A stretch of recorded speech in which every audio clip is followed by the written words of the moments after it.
and we are on Angora Poets World Cafe, where we present poets, some prose writers, and some visual artists who come from the four corners of our planet. We read in English and French and Spanish and Hungarian and you name it. We invite people to read in their second language or if they've translated into a second language, as we've done that many times before. So, hey, what I know for sure is my name is Mo Seeger. Anything after that is up for grabs, and I want to welcome you all to Angora Poets. You will be able to listen to this poetry reading as a recorded session on Angora Poets YouTube, Angora Poets Facebook page, and then some of us nicely repost this recording on our news feeds on that generous and wonderful tyrant called Facebook. So I welcome you now, and let's sit back. And I have the pleasure of starting this session with a man who really does like to break the ice for us. He's originally from New Jersey. He lives in Paris. He's published a half a dozen chapbooks. I have them all on my shelf that occasionally I dust.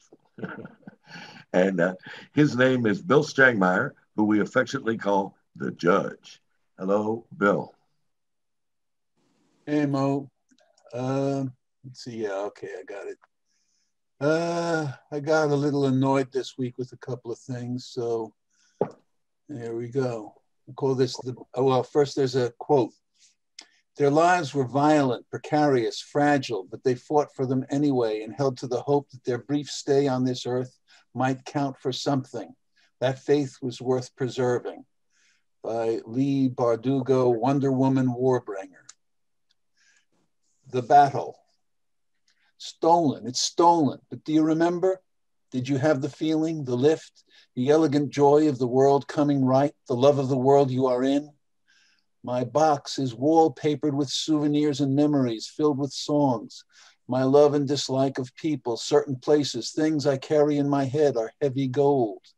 The involuntary smile of a child's sudden thought, a book, my childhood's lost farm, a lover's sudden soft movement, a figure of glass thinking a name, a word, the first poem I loved, the sunlight slipping through the cracks of dark life. And what is the cause of the darkness double woven into humanity, wool and linen, like a suicide pact with a low, unworthy enemy, disrespecter of property lines? It isn't you, the evil tide that invades with thievery and jealous greed and spite. The smothering feeling is not a lie, is guided by something as old as the cleft. And now it comes, the ancient slaughter bearing down and arrogant with sin. But the might of empire will not drown us in its crime if we are but brave. We must refuse the sickly sweet, the dirty prize, and fight the murderous gain. The apple of fear, the liquor of rage against our human race sold by salesmen priests, leads to jokes about shit, to mockery of decency, to pig slop for a meal, to death. But that is just the product we are in line to buy, to pay for with our keep. The hordes of rapist losers have been waiting for a war, that ancient losers game. We hope that it will be all right, that there will be no loss of time, that profit will roll on. But the religion of farce is thirsting for blood and the warlocks are lined up behind. The scriptures are being rewritten to justify the clown nose used as bait, and all the snapping beer guts aim to spray down wrath, create a worldwide morgue. And they will come. They have the means to enter in your mind, the grafting brutes. Your sense of right and wrong, your love of this, your love of that, your taste, your fears, and all that makes you, you are what they seek to copyright, to make you pay their fees. So stand and face the sympathy they've paid to make you feel. Do not betray your birth. The keys of music open doors. Choose carefully the code you live and keep in mind. The TV and the internet both lie to you with cop shows and too clever bullies, memes that twist the melodrama of your lower self into a slogan for the murder of the strange. Where strange is all that we're too stupid in our box to know.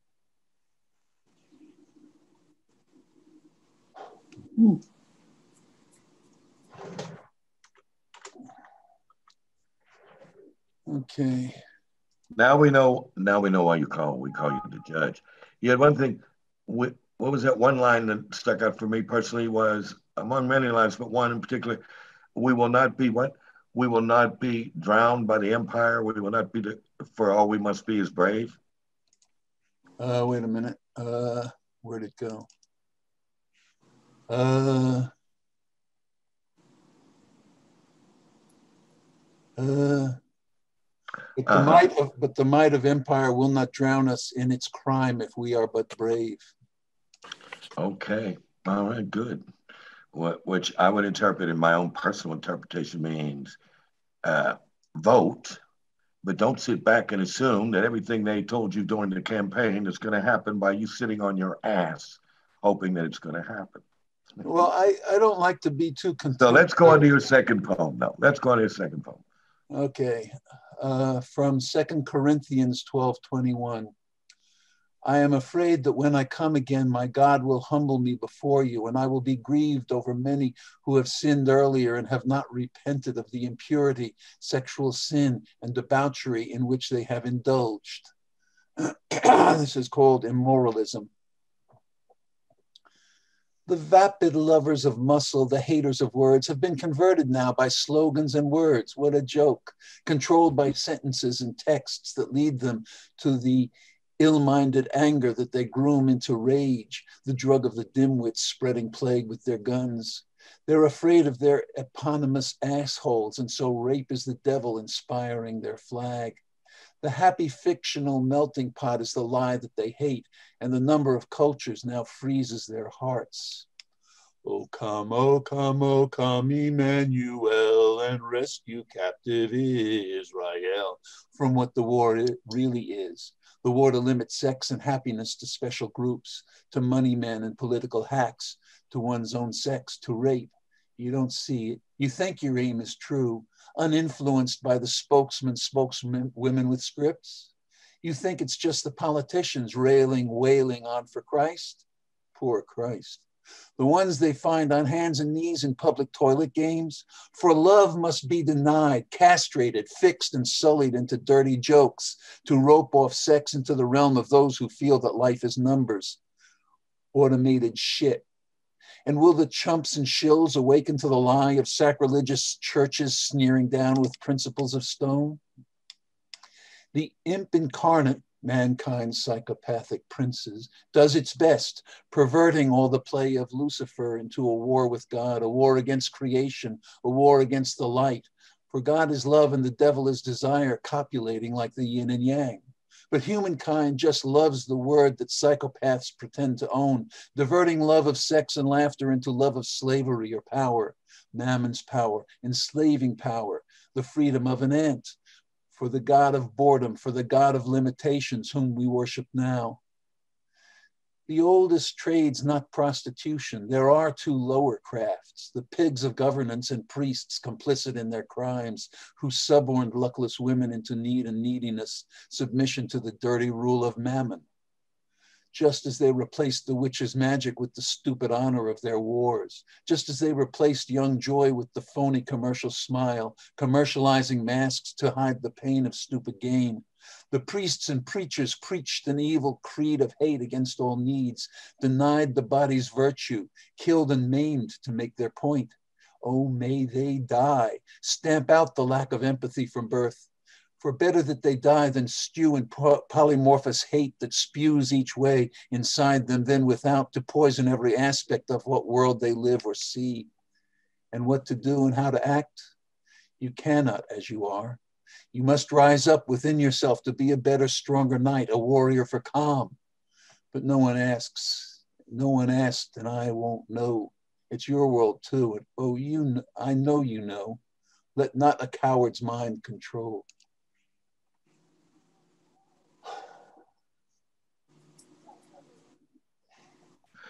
Okay, Bill.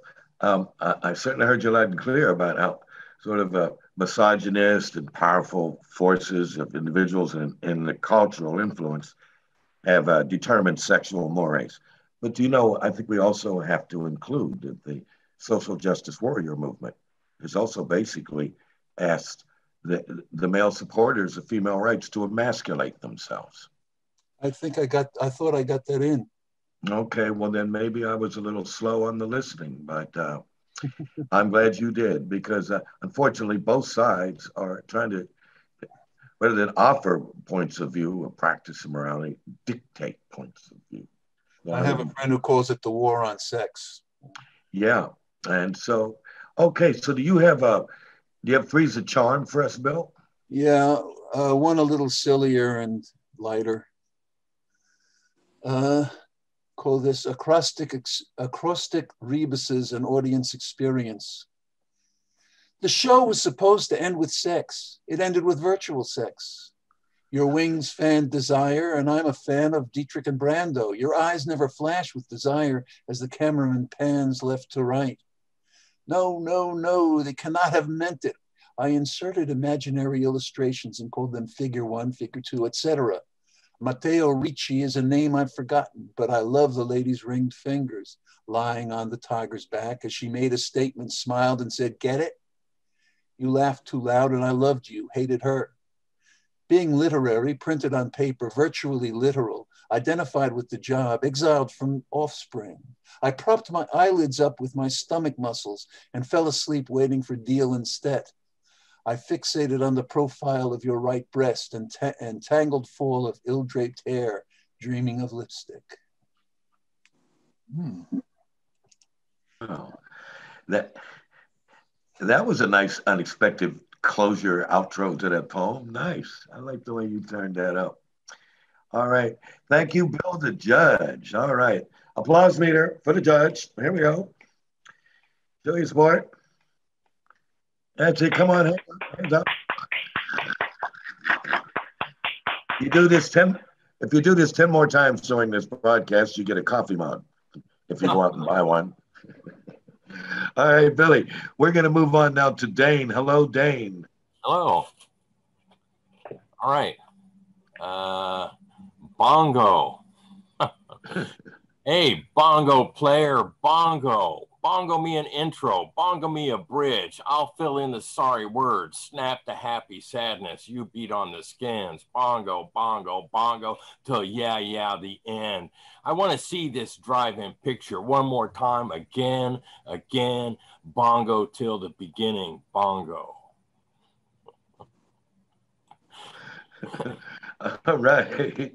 Can you disclose the name of that film? I don't know. For fear of libel? Pardon me? For the name of that film you don't disclose for fear of libel? That hasn't been written yet. That's why. Oh, okay. All right, maybe but someday. It's definitely got a bongo feeling, huh? Yeah. You know, and on the road, Kerouac talks about that one scene where he goes to Mexico, and of all the different Mexican musical traditions, in the period he went to, was it 1951 or something on the road, all he kept saying was, "We heard mambo, mambo, mambo," from the moment we crossed the Texas-Mexican border through the outskirts of Mexico City. Even in the villages, mambo, mambo. And there's the old song Bongo Rock by Vince Castro. Maybe you're too young to remember that. Okay. All right. Well, Dane, how about another one, please? Okay. Inner outer. I hope to see the amber altar, the way the blind kiss it with fingers, the shine of sun through window, ghosts residing nearby, the spirit of the host guides the home of resting crystal. After I talk to you, I cannot stop crying. I was ashamed of what I had done, asking for the largest slice of pie. You sliced a piece of your heart, put it on a plate, smiling, human grace. I hope I was not selfish, but I was. I see only a little of what you've been through, like flying like arrows, stabbing wounds, the final beheading, making martyr of you, you saint. You smile when you step off out, but I saw you like you were before, when you were in prison praying, lashed with stones and thrown into the lake, tortured and tormented. Still, you did not break. Still, you were true. A week in the furnace, flame not burning the song and spirit of you. You find a way to come fully free yourself right on through. They tried to ruin the sailing ship of your body, chopping down your mask, chopping out the thing they thought made you defiant woman, and still they did not learn that you are in the image of, and no mortal kills God when you boiled in the soup. Before I knew how you were then, I felt so honored in a holy way. You sleep on dirty shirts on the floor. You see what I love here. It is you and the constellation you bring, the constellation here of my own. I love it here. Here I am, trunk of desperation tricks. Pity is a currency of negative value. The whole is there, holy. I do not even cry about it anymore. I do not know how to be. I do not know what to do. Everyone is more than me of nothing. I gave away all the midway tickets. Now I am stupid. Even adolescent memory terrorizes me. I know even though the excuse, I wobble off into inner outer space. Ooh, okay. Let's hear it for confessional poetry a la 2020 and self-effacement, which is very interesting. Wow, you brought me back a little bit to the poems of Anne Sexton, where she'd say, you talked about your person being in a virtual prison, and Anne Sexton talked about people, her psychiatrist who she was sexing, who was working at the mental hospital where she was a patient, and spoke about her own vulnerabilities and her own error while she was lavishing romantic attention on him through the narrative. Anyway, all that, it's good to see that the confessional, the way it's expressed today is still expressed. Yeah. Instead of certitudes, I'm sure of this, or I'm sure of that. Right. But that just covers up for my own ignorance. Can you give us Three's a Charm, Dane? Yes, this one is called Words. The absolution is easy. Have I ever had that? I know that. I don't know that. Do I remember the last time, the touch, the last look? How long did it last? Do I remember? Do I? It won't be like that again. Never, worse, not at all, ever. I don't write poems. I write words, pitiful words, naked and alone with their sins. The 7-Eleven confessional is closed. I fall asleep at 6 a.m. and wake up at midnight. One day the pickup line will be, what did you do before the pandemic? If there is another day, I will write words, shitty words, smelly, sticky words, stick to me, won't come off. I want them like a new suit, replete and all. I will write words, shards of glass and cupped hands, yellow sun, blue sky. No receptacle anywhere for the pieces of glass in my hands. Little boy turning, looking for someone for help, to help. Wide open, vacant Saturday, no one home. I sit in the shade on the curb with my cupped hands full of words. I eat them, one and all, one by one. Hard taco, crunchy shell. Blood runs down my chin. Finish everything on the plate. I see diamond shards left over in the palms of my hand, glass shards buried deep in sparkly stigmata weeping. I could be happy, but I am just a word. Well, you know quite well if you're just a word, Dane. Thanks so much on that. And what the new pickup line, what did you do before the pandemic? Oh, right. Oh, wow. Okay, thank you, Dane. And now I would thank you. So we've gone coast to coast, in a sense, U.S., Paris, New Jersey, San Francisco. And now we're going to move out to the heartlands, and we're going to go to Second City, as it's affectionately called, Chicago. And we're going to invite for our first time on with Angora Poets, Cecile Savage, or Savage. I'm not sure how you pronounce it, Cecile. Either way, Savage is really an American name. But okay. Sometime I write in French, sometime in English. I will read two poems that were originally written in English.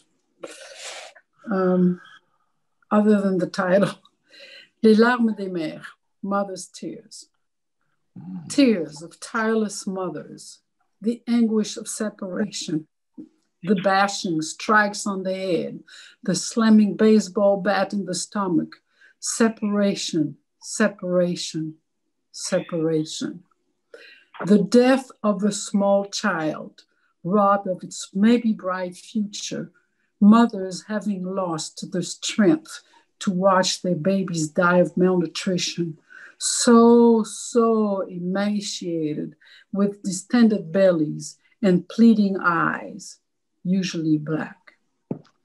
The death of children in war zone. There is no protection against flaming lethal weapons. The anxiety of waiting after the last earthquake, hurricane, or mass shooting, the excruciating hours of not knowing. That bitch, hope, that will make you believe that there might be a chance after all. Sometimes there is, but most time, the drama and tragedy of love and life and death unfolds pitiless in all its raw humanity. Then folks remember the human and connected for a very split second. The hollow when your baby is pulled away from you by force because a master's profit for cotton or sugar or whatever killed his very soul. Secret tears behind bars at midnight, a tough, tight-lipped glares, still the same longing for your child, the not knowing, the not hugging, the not kissing, the not watching and listening to his or her everyday stories. Mothers who want to be mothers again to a child that seems distant and aloof, lost in the malls and mazes of 21st century animated epopeas, until the wake-up, sometimes brutal, will bring the child back. Mothers get tough and resilient. The tracks of their tears created the valleys of their wisdom. Well, sometimes, unless they are junkies' tracks, your daughter, your son, your mother, your father, your lover. Junkies' tracks are etched deep in pain and desolate solitude, a silent cry through toothless mouth, screaming separation, alienation, pain, and where is the love I thought I was promised? Powerlessness. All separations of the most sacred bond. Another day to see the day when, God willing, inshallah, the joy, the laughter, the dance, the euphoria, the silliness will hum and resonate around much awaited reunions. Tears of joy. Mothers get tough. Mothers' tears, shed for thousands of years, give the world its humanity, mostly denied, but still present nevertheless. Yin and yang in action. Mothers will always get tough. That's life for most of them. Pick yourself up, raise children by yourself. There's no giving up on the life you gave. Childbirth made you tough. This is your rite of passage. Mother's tears, as abundant as we are strong. Tears, the water and salt that feed compassionate strength. Mother's tears.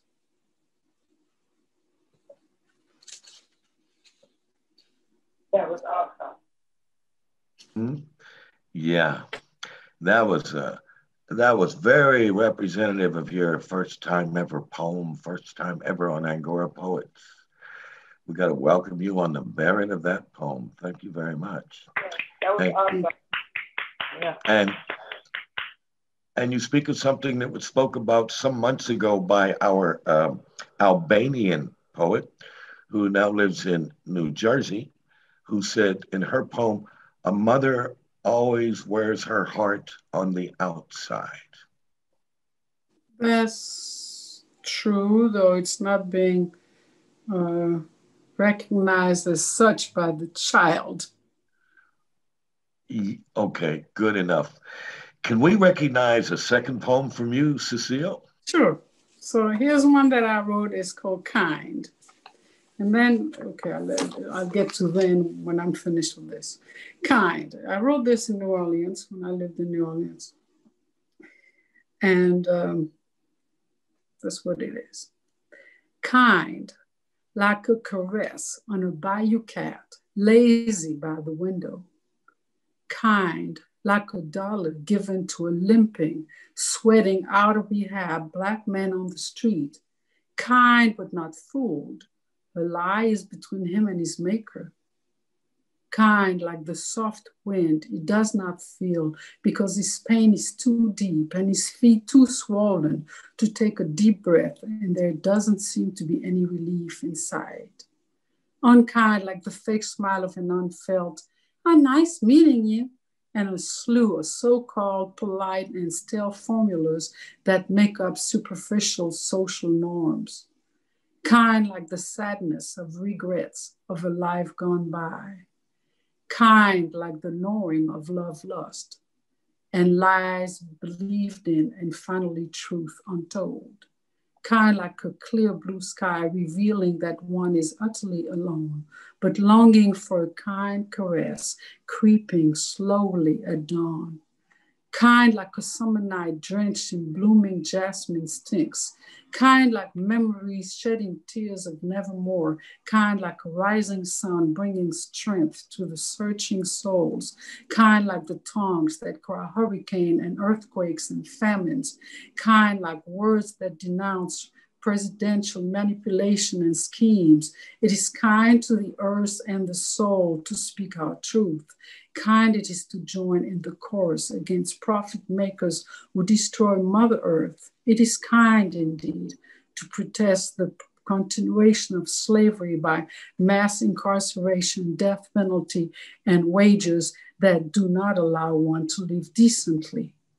It is kind to lift every voice and sing, to sing what I sing, to sing what I hear, to sing what I feel, to sing where I've been, to sing where I'm going to, something akin to the blues. All right. Something akin to the blues. And we all know it. All right. Well, that's Still, a lot of... We're falling in love with her today. Oh. Yeah, that was awesome. Yeah. Okay. And that was a lot of kind in there, and it all hit right.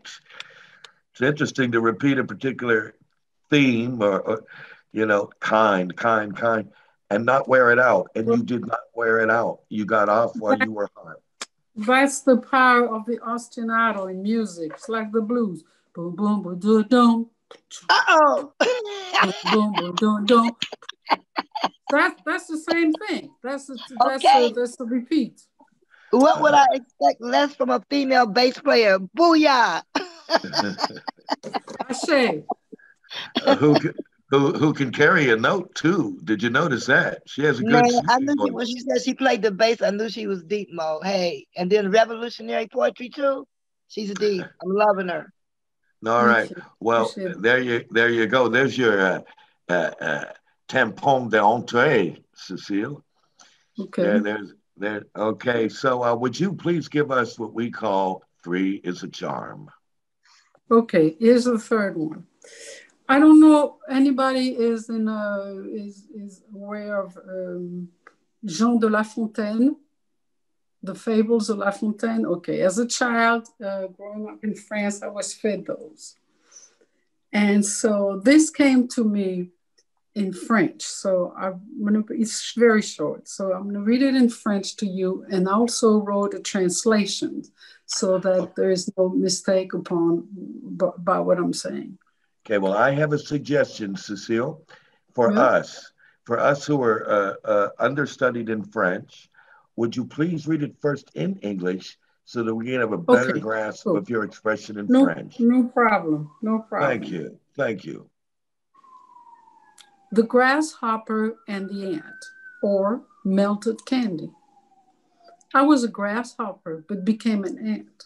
I was singing and dancing and loving. The future existed only in the present, and love was carrying me from day to day. The hawk, Chicago wind, came, and I was still singing. Love was betraying forgetfulness, and forgetfulness was sighing. slowly, inexorably. Worse than the hawk, the years settled, tight against each other, like in a box of melted candy. Okay. Now, that was very good. Très bien, et merci. Et maintenant, la version originale en français. Voilà. La cigale et la fourmi ou les bonbons fondus. J'étais cigale, mais je suis devenue fourmi. Je chantais et dansais et aimais. L'avenir n'existait que dans le présent et l'amour me portait de jour en jour. La bise fut venue et je chantais encore. L'amour trahissait l'oubli et l'oubli soupirait lentement, inexorablement. Pire que la bise, les ans se sont tassés, serrés les uns contre les autres comme dans une boîte de bonbons fondus. Let's give it up. Merci beaucoup, Cecile. Merci beaucoup pour la poésie in English and French. Thank you very much. Bravo. Thank you. Now, what we have to provoke you with for further participation is that you're more than welcome to present on this screen playing your upright bass, or your electric bass, and singing as well. Because if you have a poetic resonance and you want to put that to bass and song, that's fine with us. Thank you. All right. So, okay, well, thank you for those three. And now let's move over to the United States again. Well, back to the United States again, and welcome another first-time person, Brian Franco, whose handle is Generalissimo, with no ideological connection to someone else you might have read about. Hello and welcome, Franco. Shalom, everyone. Cecile, I am in awe of your poetry, and I cannot wait to hear you play bass because I bet you are incredible. Okay, thank you. It's one of my favorite instruments to listen to. It's so beautiful. Thank you. So I'm going to do three pieces that came out of a workshop I did yesterday afternoon. So this is the first. And I'm reading my handwriting, which sometimes I can't read, so I hope I can read it all. History is a strange word. History is about what happened yesterday. History is often remembered differently by different people. History is knowledge and lessons learned. History can mold what happens in the future through mistakes made in the past. History can often teach us about what is good and what is bad. History can teach us who to hate and who to love. History can be remembered differently by different people. History can be fact or fiction or even a matter of opinion. History is a strange word, or is it a concept or just a thought? Thank you. The second one. Okay, very good. And what do you think, Franco? The oft-stated aphorism that doesn't those who don't know history are bound to repeat it. That is true. Okay. There are things that happen to groups of people, that happen to different groups of people. And, people, there are history deniers. And we have, that's starting to come into our country in a very large way, and it's very scary. The rest of that quote, Mo, is the first time is tragedy, the second time is farce. Mm-hmm. Okay. All right. And unfortunately for humanity, people who know their history will consciously return to it in their own modern time, which is the reappearance of various movements in various countries that have appeared in their ugly, hateful face in prior generations. So just knowing history doesn't seem to be enough. Anyway, allow me that dismal observation. Franco, would you give us a second poem, please? Yes. This is going to be a little political for you. Common Sense Drowns in Lake Michigan is the title. A sheriff in Michigan claims that men who own multiple military-style guns weren't going to kidnap the governor of Michigan, hold a possibly videoed mock trial, and execute her, but instead were going to conduct a citizen's arrest and deliver her to authorities, as if she is not the governor and authority, but because a con man who conned his way into the White House demoted her to that woman and refused to condemn white supremacists and armed militias with the same guns used by drug dealers, terrorists, and mass shooters, calls her that woman. She is no longer governor in the minds of these militia men.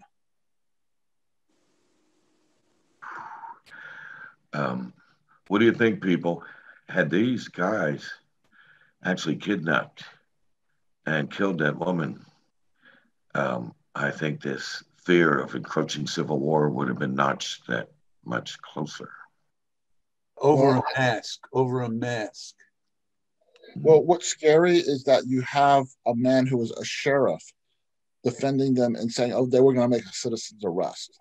That is kind of, it's a whole thing about history. Like I was looking at that history poem and I was thinking Kellyanne Conway could have helped me write that because, you know, her alternate truths and everything else. It's scary. We have people in those positions that say stuff like that, you know. And to piss on the parade about knowing history, they claim to know history so well that they're repeating it with aping the language and the ideology of the people who came up in Europe known as fascists. You know, the same thing. White supremacy. Yeah. Woo. Okay. Thank goodness she didn't get kidnapped. I mean, even Trump, I want to dump Trump, but I didn't want to see the man dead. You know, there's a lot of venom going around. But frankly, so an alternative to that would be your third poem, Mr. Brian Franco, please. This is called A 10-Speed Tour Through Modern History. When Challenger exploded, I was in a class called Psychology of Personal Growth. The teacher, a psychologist, moved chairs into a circle each week to treat her lectures like group therapy sessions. I don't remember much more about the class except when I described it to my dad, he called it hippy dippy. I rode my 10-speed back to my dorm. People were spilling from the common room, which had 2 ovens, a table and chairs that sat 6, 2 couches and 2 armchairs, and a TV mounted high up like in a hospital room. It was like a New York City subway at rush hour, students standing shoulder to shoulder, barely room to move, watching an image of the space shuttle suddenly turning into 2 plumes of smoke over and over and over and over again. The same way I would watch the World Trade Center demolished by terrorists 25 years later. It was not so much surreal as unreal, like a bad B movie with unrealistic special effects. It was my first where were you historical moment. Where were you when FDR died, when World War II ended, when JFK was shot, when Martin Luther King Jr. was assassinated? When I returned from Psychology of Personal Growth after Challenger was no longer, everything had stopped. On 9/11, when one plane then another took out the Twin Towers like a well-choreographed 1-2 TKO from a Rocky movie, everything closed down. Portland, Maine was a ghost town. Lower Manhattan was covered in toxic dust, just like the skies above Cape Canaveral had permanently imprinted astronaut ashes and dust into Florida firmament in my memory. Wow. All right, let's give it up. Applause meter here. Okay. Yes. Okay, poet and de facto historian tonight. Thank you. And you said something very key that's been done over and over again. Ask the people because it always garners response. Where were you when? Right? For what is it? Close to 70 years, 60 years, whatever it was, people say, where were you when Kennedy was killed? When John Lennon died? Hand raise, the space Challenger, the shuttle Challenger, right, 7-Eleven, where were you? And people don't just go, yeah, yeah. I mean, as a role, they go, yeah, I was. That moment owned me. So you're so right to put that in.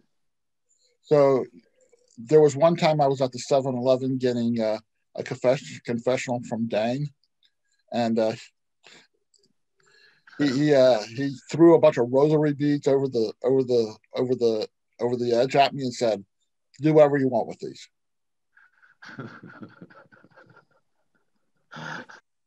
I guess some kind of perverse form of pro-choice. Well, that's going to be Dang's new business. He's going to do confessionals at 7-Elevens. All right. Okay. That's great.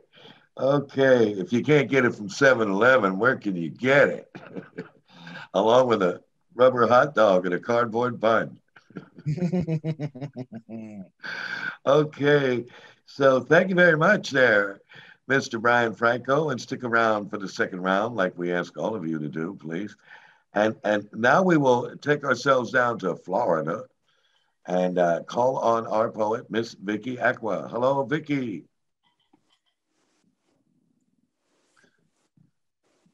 Here I am. There you are. Present and accounted for. All right. Well, good evening, Miss Vicky. Good evening, everyone. I've been enjoying your poetry. And the First Time Poets, I really enjoyed their poetry as well. I only speak a little bit of French, Miss. So I had one friend that was from France named Tamara Bissalo, and I was in charge of her. When she came to the States, I was in charge of teaching her English. So I learned a little French from her. I haven't seen her since elementary school. So that's my only chance to really learn French. She taught me a bit of it. So I knew basically, où a la couleur bleu, bleu, où a la couleur rouge, où est la couleur rouge. Well, Miss Vicky, I think you're going to do better in English. I have a hunch. I have a small hunch. What you got for us? I got a poem called Saturday or Not. Okay. And I have another poem pulled up. See, I got to make a first impression here. So I'm going to do the movies in our minds first. All right. It's your call.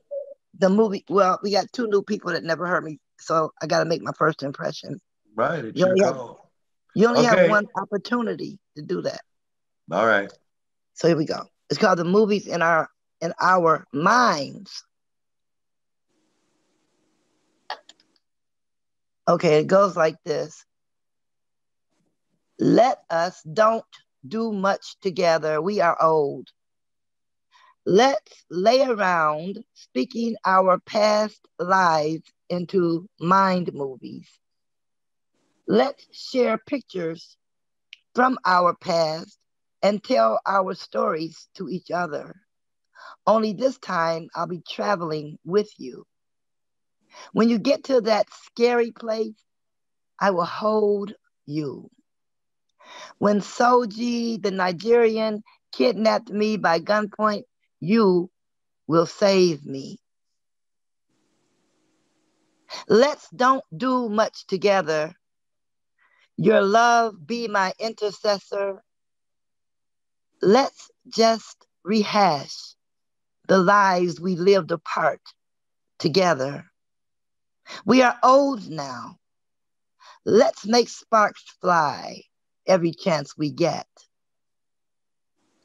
Let us eat exotic fruit and drink wine coolers in the summer.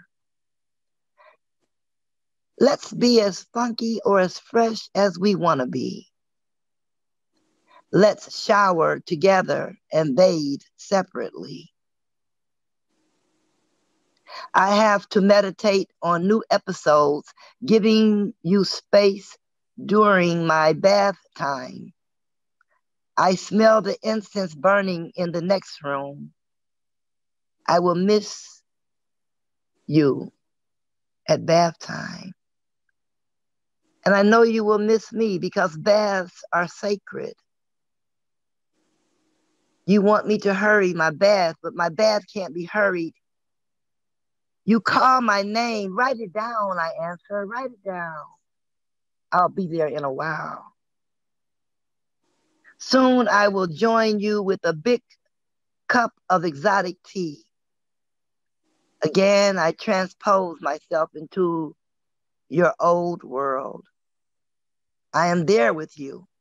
My attention is all yours. Your eyes search mine, checking to see if I am all in. You know what you are about to tell me requires my complete concentration. You need me to be on this journey. This one defines your character, your spirit, your essence, and I must sojourn with you into the depths of your soul, to the chaos that dysfunctions your dreams. We hold each other and become one. We sexually grab each other like an endangered species. For us, there may be no tomorrow. We sexually engage like there may be no future. We are old folks caught in a young moment. Like when you needed me and I was not there, we continue not doing much together. But we have caught up with some of that lost time. And I remember in the Mind movie that you took me to a beach where you lived and replaced her with me, that cheating woman who nearly destroyed your ability to feel. She disappeared as we cut the reel. Yes, I got her part in your life's movie, and I changed the lines, and we shot that retake. But I simply lived it over and over with you like some modern day goddess. I am here by your side or right behind the bathroom door, requiring nothing of you, loving the past out of you, loving you into the future, but for now I am experiencing your aura, basking in your energy, and getting excited by your existence over and over again. And when we are bored from doing nothing, we can seek refuge in the rainforest, studying healing herbs or drinking from the fountain of youth. We rewrite our stories of poetry from movies downloaded in our minds, and we shall grow youthfully old together. We remove old garments and dance, thus the beginning of our new lives, sponsored by Love's Second Chance. Ashe. Okay. Right. One question for you. You messaged me to let a fellow poet in, Rebecca Holly. Well, I don't see her in the waiting room, and I can't find her on Facebook to send her the link. I sent her the link already. I don't know what happened. Maybe she couldn't get in. I don't know. Well, anyway, then that's on. Okay, that's on her then. Yeah. Okay. Anyway, that's good, and I'm glad you said something that touched a nerve. I have some friends, particularly I went to high school with, and in the 70s, right? And all they want to do is the good old days. And, I agree with Billy Joel. The good old days weren't all that good old after all. I mean, they had special moments for sure. I get it. Anyway, I'm glad you talked about it. We can't just sit around and talk about the water that passed under the bridge. Because what? Then we just go, I'm just sitting in idle time until I close my eyes for good. Hey, you know what I mean? So I'm glad you mentioned that. And would you please mention your second poem, Vicki? That would be Saturday or Not. Okay. The name of this piece is called Saturday or Not. And this is a very personal poem. So I'm not going to go into details. I hope the poem kind of like touches you, even though you might not know exactly what happened. Shadows on walls, falling from the setting sun, leaving behind dreams of which I was the star. Who's going to finish this dream? Who can complete this dream that captured my soul? When you left out, I waited, but you never returned. So who's going to continue to love me? Who will tell them those lies were untrue? Who will kiss me in the morning now that I don't have you? Shadows on walls talk to me when the sun is rising, whispering ever so gently that soon it will be all right. I am exhausted from forced smiling. I stand alone, devoid of pain, and pain would feel so right.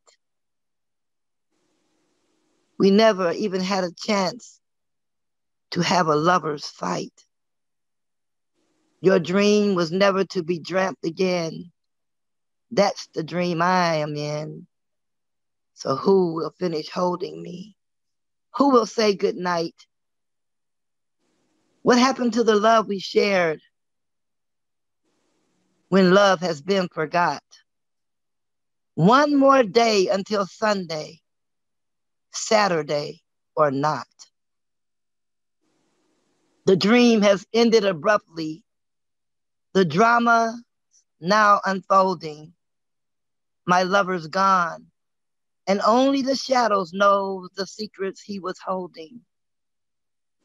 I stand alone, devoid of pain, and pain would feel so right. 7 days we were married before they tore my love away. The white dress on the back of the door. Tomorrow means nothing anymore. Even though the next day would have been Sunday, I want no more tomorrows. I don't even want today. I only wanted to finish my dream and to feed you from my loving pot, to live our dreams, our lives accordingly, Saturday or not. In peace. All right. Okay. That was very heartfelt, Becky. And I think we did get the direction of where you were going with that kind of love and love lost. Oh yeah. Can you give us Three's a Charm, Vicky? Okay, I'm gonna give y'all something for that ass.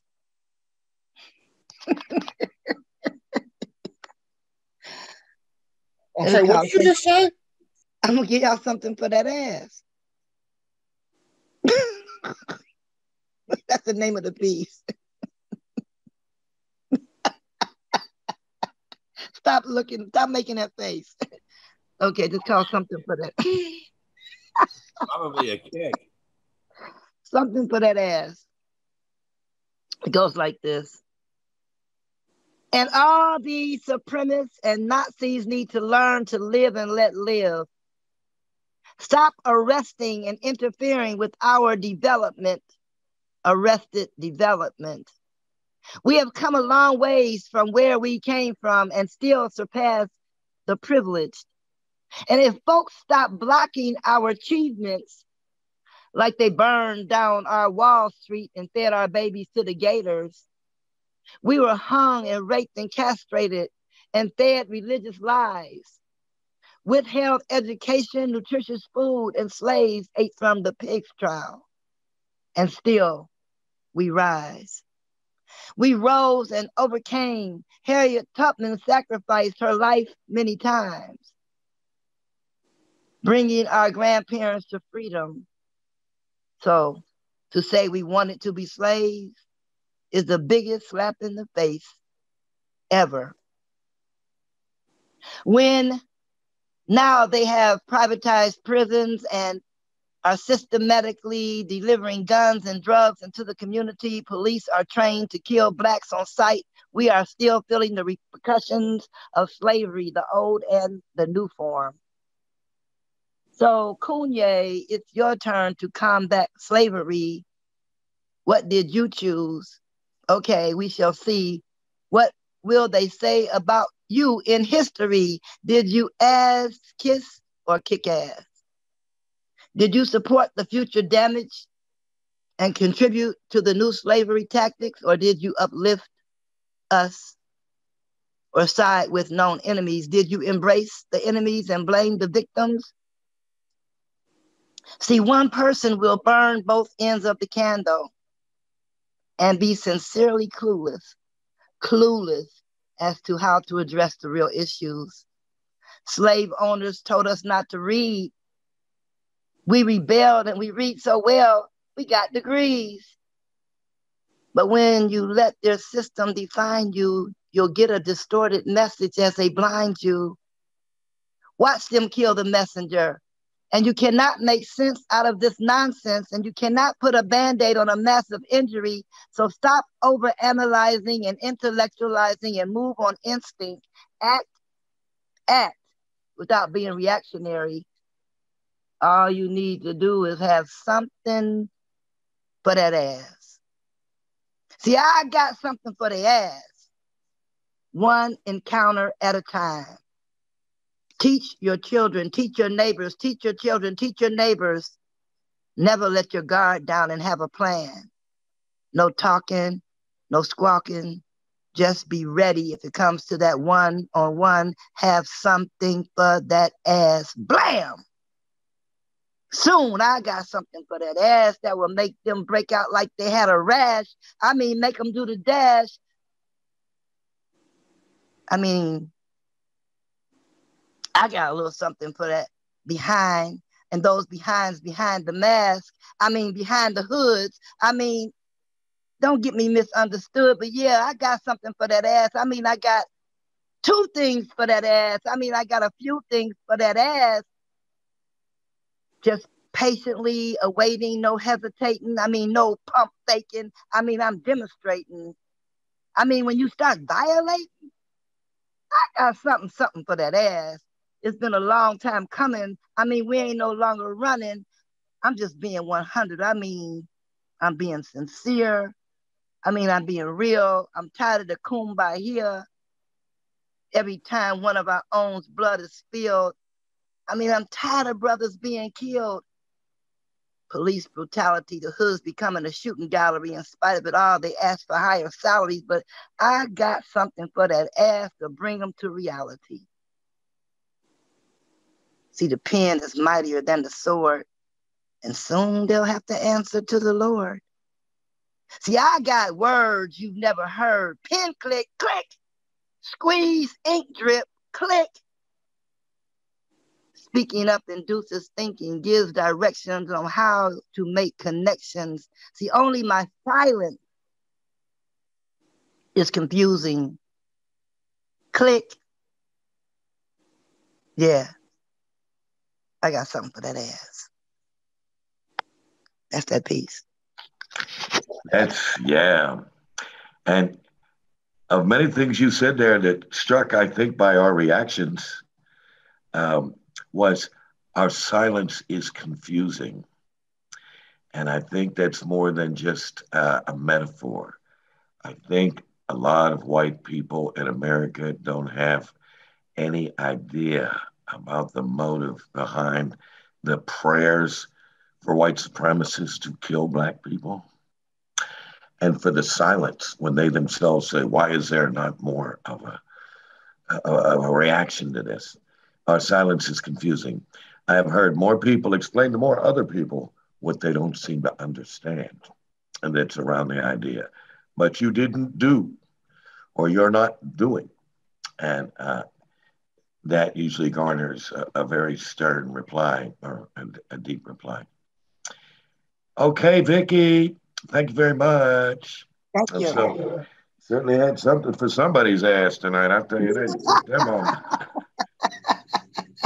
I enjoyed it. Thank you. You're welcome. Yeah.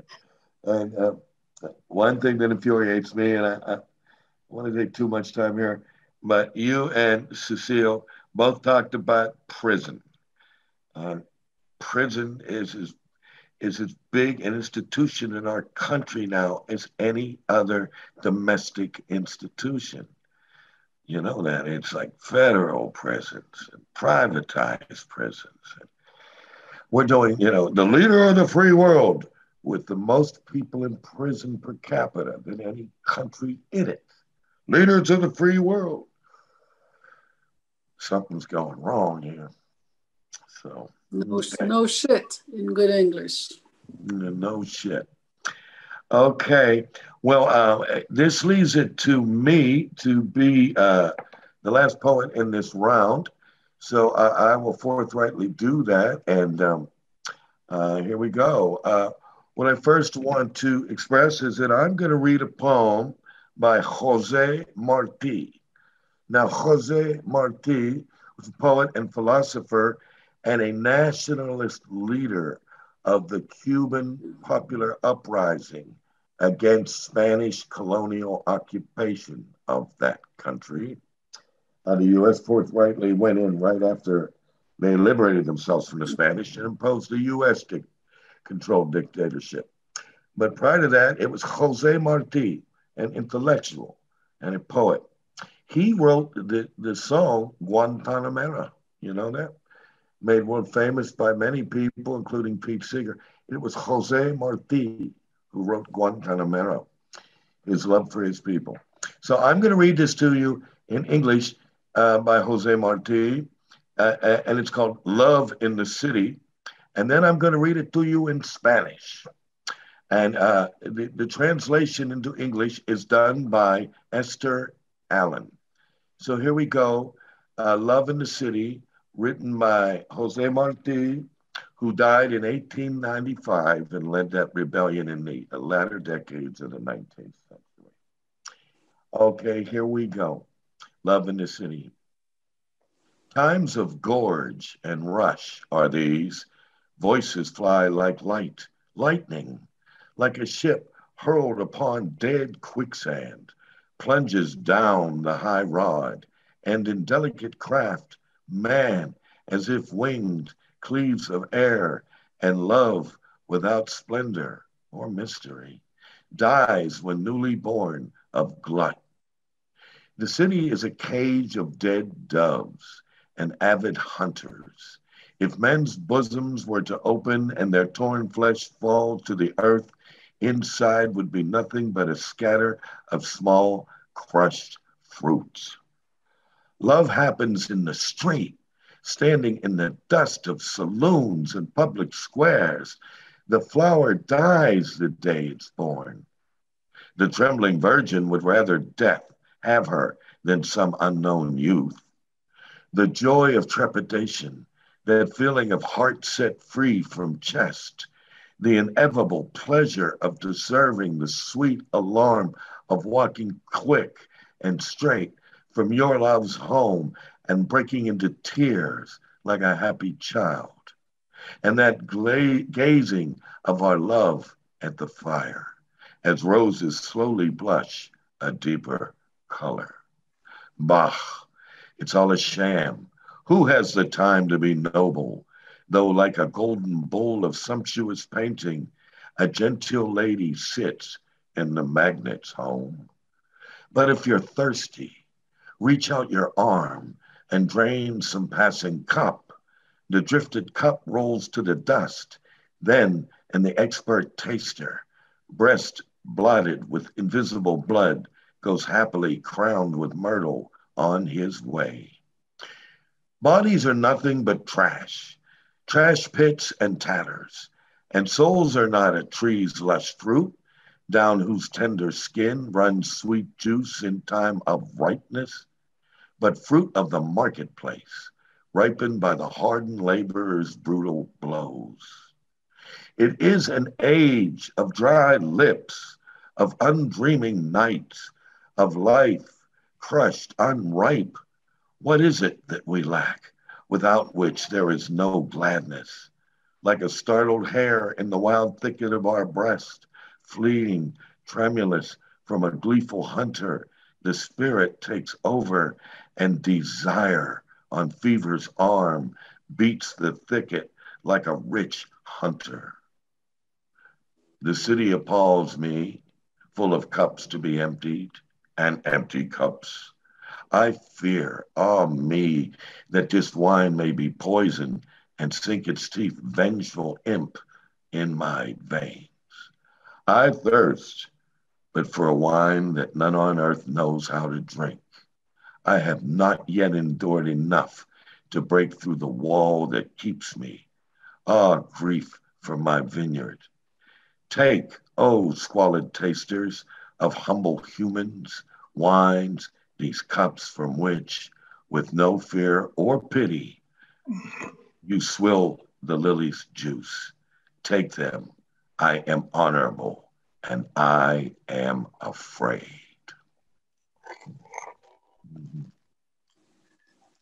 Mm-hmm. Anybody kind of like that poem? Mm-hmm. Yeah. I mean, clearly, when I first read it, I said, wait a minute, 1 minute he's talking very cynically, and the next minute very altruistically. And I think what he was being sarcastic on was the state of society when he wrote that poem. All right. So here we go. Amor, de Ciudad Grande, de Gorgia, son y repite los tiempos, con el cual luz la voz en otra ayuda, cual nave despenada en cirte horrenda, un deseo reo e un ligero barca, el hombre como olado, el eriende, así el amor, sin pompa es misterio, muere, apenas nacido desociado, cuál es la vila de palomas muertas, e habidos cazadores, si los pechos se rompen de los hombres y las carnes rotas por tierra ruenden y no han divers dentro más que frutillas estrujadas. Se llama de pie en las calas, entre el polvo de los salones en las plazas, muere la flor que nace, aquella virgin trémula que antes a la muerte daba la mano pura que ha ignorado mozo.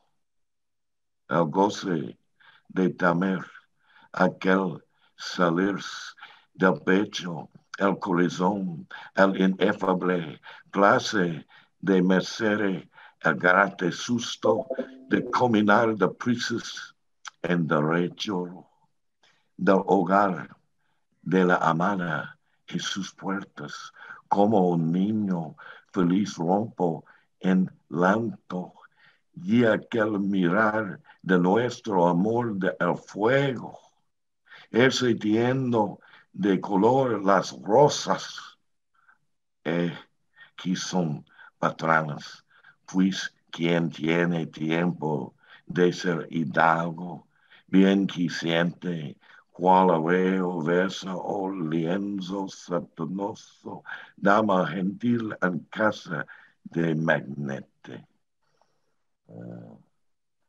I think I'll leave that there since I don't see any, but that's how beautiful Spanish language can be rendered into poetry as well. People talked about having musical senses and abilities. And what I liked very much about Spanish, both from Spain and particularly from Latin America, where I learned mine, was the musicality of the language, the musicality. All right. So there I go with my two. And for my third, since we were talking about the dismal subject of people getting killed in other people's quarrels. One was mentioned about the dead children. I will talk about a man I witnessed assassinated on the Mount of Olives in Jerusalem when I was there as an investigative journalist. And so I wrote this up briefly in a long article, but then it sunk in me and I wrote it as a poem, and it's called When Ibrahim Fell. The moment comes, inevitable rendezvous, space, time, fuse, life, death, one face, ghost freed from the bone. You cease to think, nerves detach, race through blood, limbs, joints, even the head, useless. Only the eyes and ears open as never before. When Ibrahim fell while tending the olive grove, the pain was quick. His struggle to love, to struggle to live, to struggle to be, torn as a severed root at the base of the giving tree. Assassin approached in heavy boots to gloat over his feeble prey, now a frail man-made corpse, supine, silent, at peace with the earth. Suddenly the predator comes to sense failure. He fathoms his own awaiting defeat. Overcome by his victim's composure, a trace of a smile on the dead man's face, a moment of his assassin, you will never know.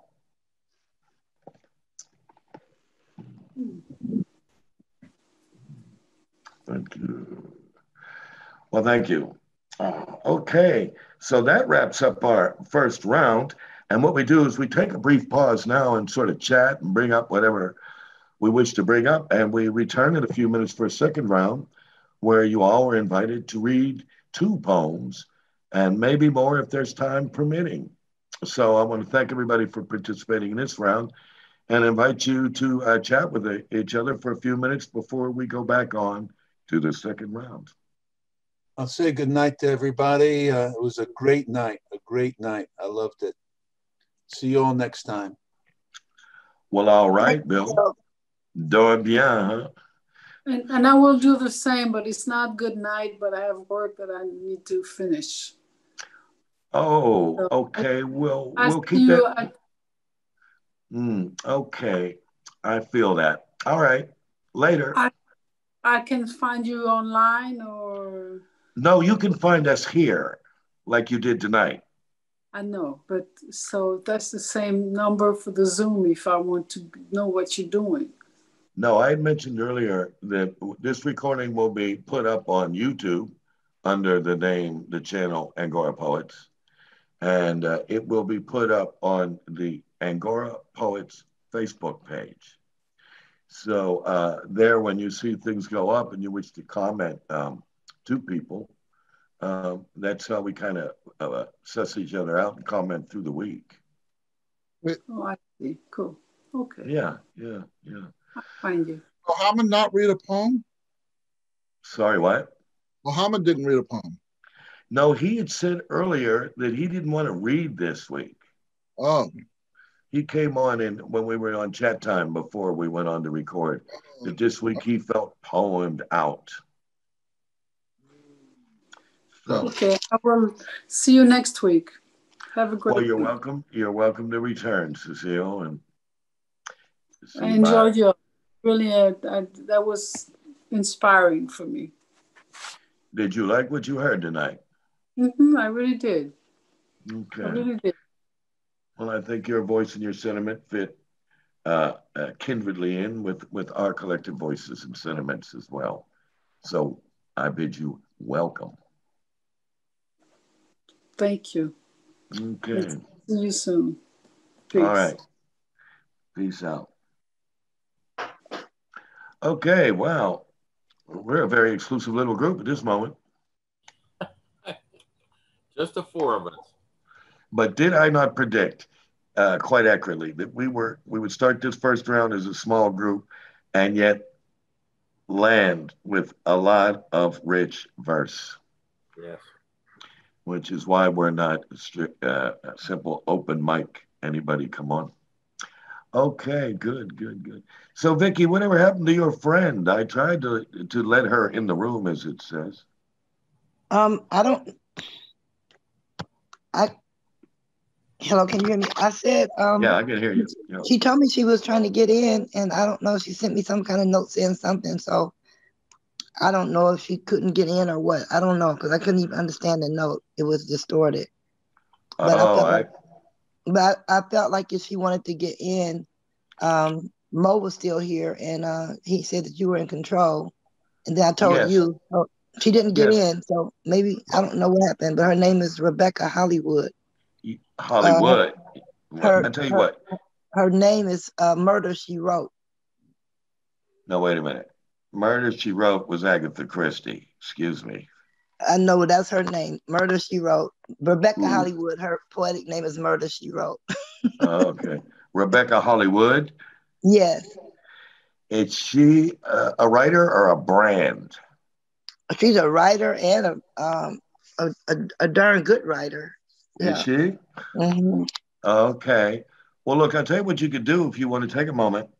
Cut and paste our Zoom link, Blue, into her message box where she was talking to you. I did that. Oh, okay. I well, sent all it right. when Mo sent the fresh one. I sent her a fresh one, and then all she had to do was click. I don't know. She couldn't get in, and then when I call her, I can't see nothing. She said she was coming over right then, and then Is she your neighbor? time Is she your neighbor? No, coming over to you all. Oh, okay. All right. The first time, I don't know what happened. Yeah, because I'm always curious as to who any one of us is recommending to read with us because of the collective quality of our membership, our participation. Yeah, I take very, all right, Vicky. I take very serious. Hold on. For the others, I take very seriously anybody who gets recommended, because if they're recommended from one of you, I have to trust that in all probability they're a good poet like you are. Thank you. That's what I wanted to say, Vicky. Thank you. Well, I'll send you her. She has a new track out. I'll send that to you so you can hear her. If she's interested, she'll send it to me. Okay. I'm not out trying to fish for talent. There's plenty of talent here on any. No, but I get you, and that's nice of you. But I'm not fishing for. In other words, please come on and read. I tracked you down when you couldn't get on. Hold on, I don't need to put training wheels on this. If you really want to get to know us, you will. She can follow your lead and introduce herself, and we'll gladly welcome her on. All right, then. Because in truth, I have no doubt, given you recommended her, that she's a good writer. But also in truth, I get so many friend requests, particularly since Angora Poets went to Zoom. And I initially responded and confirmed all those friend requests. And do you know a majority of them were simply about the person requesting friendship? Follow them. They have no interest in me. I simply need you to be another friend who knows what I'm doing. Now, that's a one-sided street, and there's so much talent out there. I don't lose any sleep over that kind of the clickbait in friendship. Do you know what I mean? There's a river of talent. Okay, there's a river of talent. Wow. I'm not saying they're not talented. It's their motive. I did on my own accord. Nobody, forced me to friend all these requests. Then to find out I've never heard from them once. Only they reposting what they're doing. And so if they were only going to, they're using Facebook as an outreach effort. If they were to honestly say, friend me and follow me,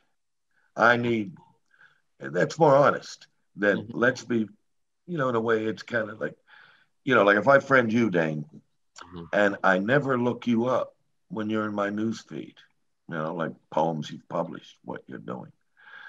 But my motive was, you need to keep following me. That's what it's all about. That's what I'm getting at.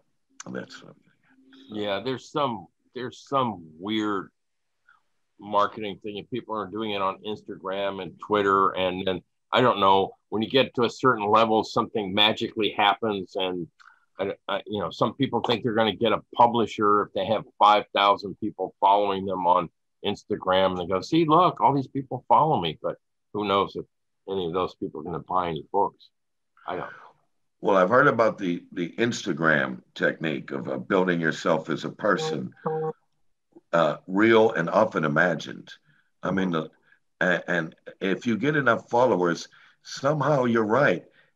Instagram offers you some kind of perk. Yeah. Now, I was listening to people who did a little investigation into this, and they reported from disenchanted people who earned 5,000 followers that nothing happened except they were baited to put in some money with the promise that might give them a viral profile. And the second thing I found out about Instagram lately was people, I saw this in a Netflix series 3 years ago, and that, it was about San Francisco, in fact.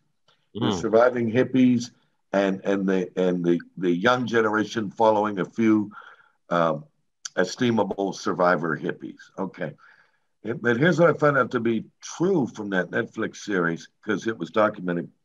People are renting scenery for them to be photographed in to project who they are. And they showed that these young girls rented a private jet interior that they could sit down in and project the fact that, and they rented this from Paramount Studios. So it really looked convincing. And so these young, cute little girls, sit there and their posts are about flying around the world, carefree, just us glory girls, next stop somewhere, and see you soon. And then, as I said, the backdrop showed the Paramount Studio, the lot, and exposed that more and more people are simply renting impressionable space to misrepresent themselves as actually doing that. I have a question about the glory girls. Do they go around the world with hole saws to make glory holes? They deserve it, don't they? Excuse me, Vicky, if that's offensive to you. Oh my. Oh yeah. Yeah. That is too loaded of a name, glory girls. Oy vey. Well, if you're going to go that far as a fake, you might earn that kind of karma from them, right? They might just end up that kind of karma. But there has been. I got on Instagram briefly, and the first time I entered Instagram 2 years ago, it immediately said I have 450 followers. Now I said to myself, how the fuck did I get 450 followers? Many of these people, I've never heard their names before. So I think it's all, you get legitimate followers, and then they're dying to tack on numbers to keep me online, to keep me following Instagram. Oh, yeah. That's the only way I could account for having. So I closed that after getting rid of bored, and then reopened it. And now Instagram tells me I have 0 followers. So I shut down Twitter a few years ago as well, because it rather bored me. I'm sorry. It was too much, stone throwing across cyberspace. And then I reopened Twitter, and now I've been able to post innocent things like Angora Poets Sunday evening, Angora Poets Live, Angora Poets Zoom. And it shows me that I have 0 followers. So that's the state of the nation, the state of the online world these days, when I posed a sexy picture of myself a week ago, unbeknownst to me, it came out looking sexy, which was unusual. And I said, well, put it up. And that attracted more hits and likes and comments than a serious poem or an essay on the corruption of the upcoming election. Oh. So it did. And I went, a nice photo, sexy.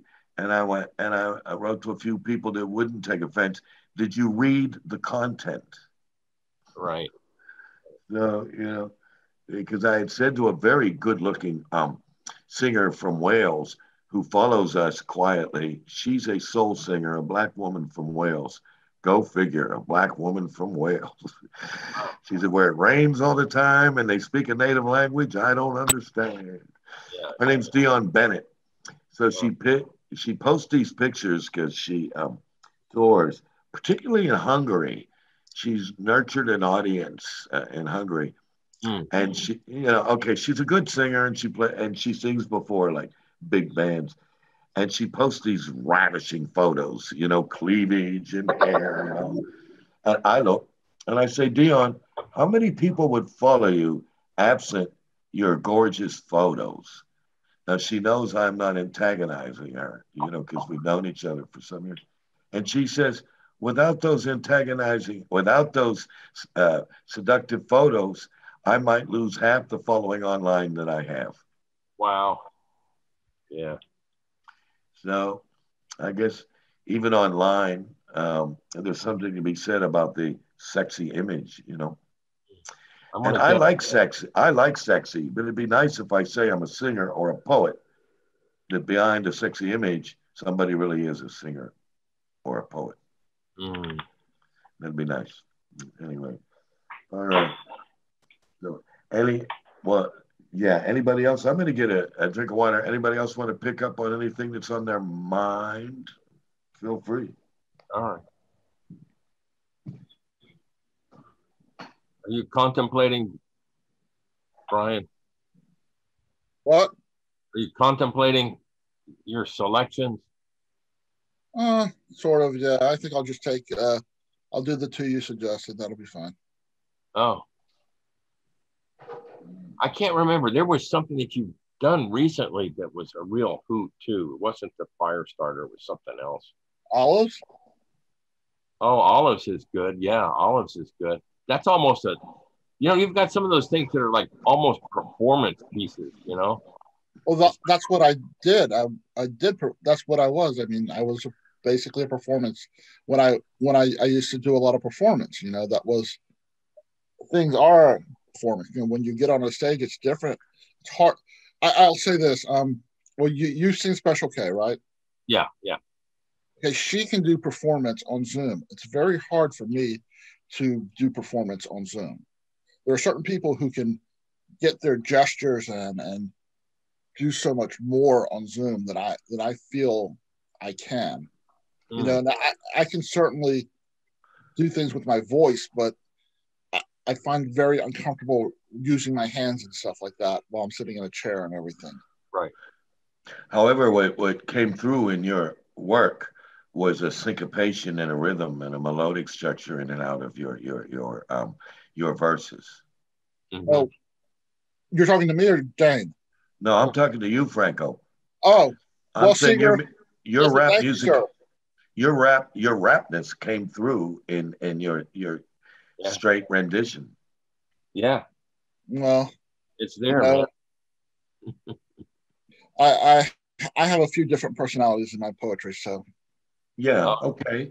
That's cool. That's cool because painters are allowed to go through periods, right? And I remember hearing about when I was young, everybody had to dig Picasso. And when he got into his, when I saw his cubist paintings of a jazz cat, I fell for him. And later found out that much of his inspiration was directly copied from African designs he was studying, and he did not acknowledge. Now, to be influenced is cool, but he would not acknowledge until they showed him an almost identical design by a particular artist of a tribe, an ethnic group in Africa. And he had to go, well, maybe a little bit. Now, the man was brilliant in many ways, so I'm not dissing everything he did. And I certainly, what I'm getting at is later I found out Picasso like Bob Dylan, like Frank Zappa, went through different periods. And like Dylan and Zappa, when he switched various periods from portraiture to cubism and things like that, he was dissed. You know, when Bob Dylan did a concert with electric music for the first time. That was Montreux, right? I think I I remember. know. I think I've seen that. I've seen that on film or something. It was where he gets booed. I know, but it was incredible. But he gets booed. I know that happens. And people didn't want David Bowie to leave the image of Ziggy Stardust. Oh yeah. And so it's good that I remember being criticized in a university circle, which I quickly left, for somebody saying, "Well, your romantic poetry is so lyrical and laid out in such visible stanzas, and then your other poetry, it just sounds like it's got, well, a lot of rhythm."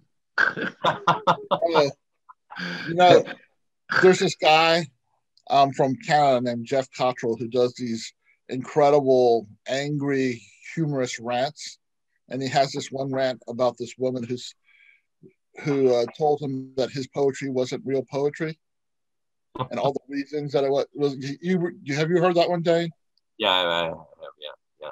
It's very and funny. It's very funny, you know. And I think that, you know, I've been told by some people that, you know, you can't do this and you can't do that. You know, a haiku can't be a continuous sentence. All these, you know, the reason we're poets is that we want to break rules. Even when we follow them, we have to break them. We can't follow the recipe. Otherwise, the form of the art, the structure of poetry would have been fossilized. Yeah. You know, you were talking about Picasso. Have you ever been to was it the Roosevelt House in Tarrytown? Do you know what I'm talking about? No, I don't. Well, I guess when everything comes back after COVID, it's worth your trip, because there's this rug that was from a Picasso painting, and he had the people hand dye the yarns to the paint in his paintings. And like, there was the story about how they kept on getting the colors wrong, and he kept on sending it back, and it was like driving people crazy.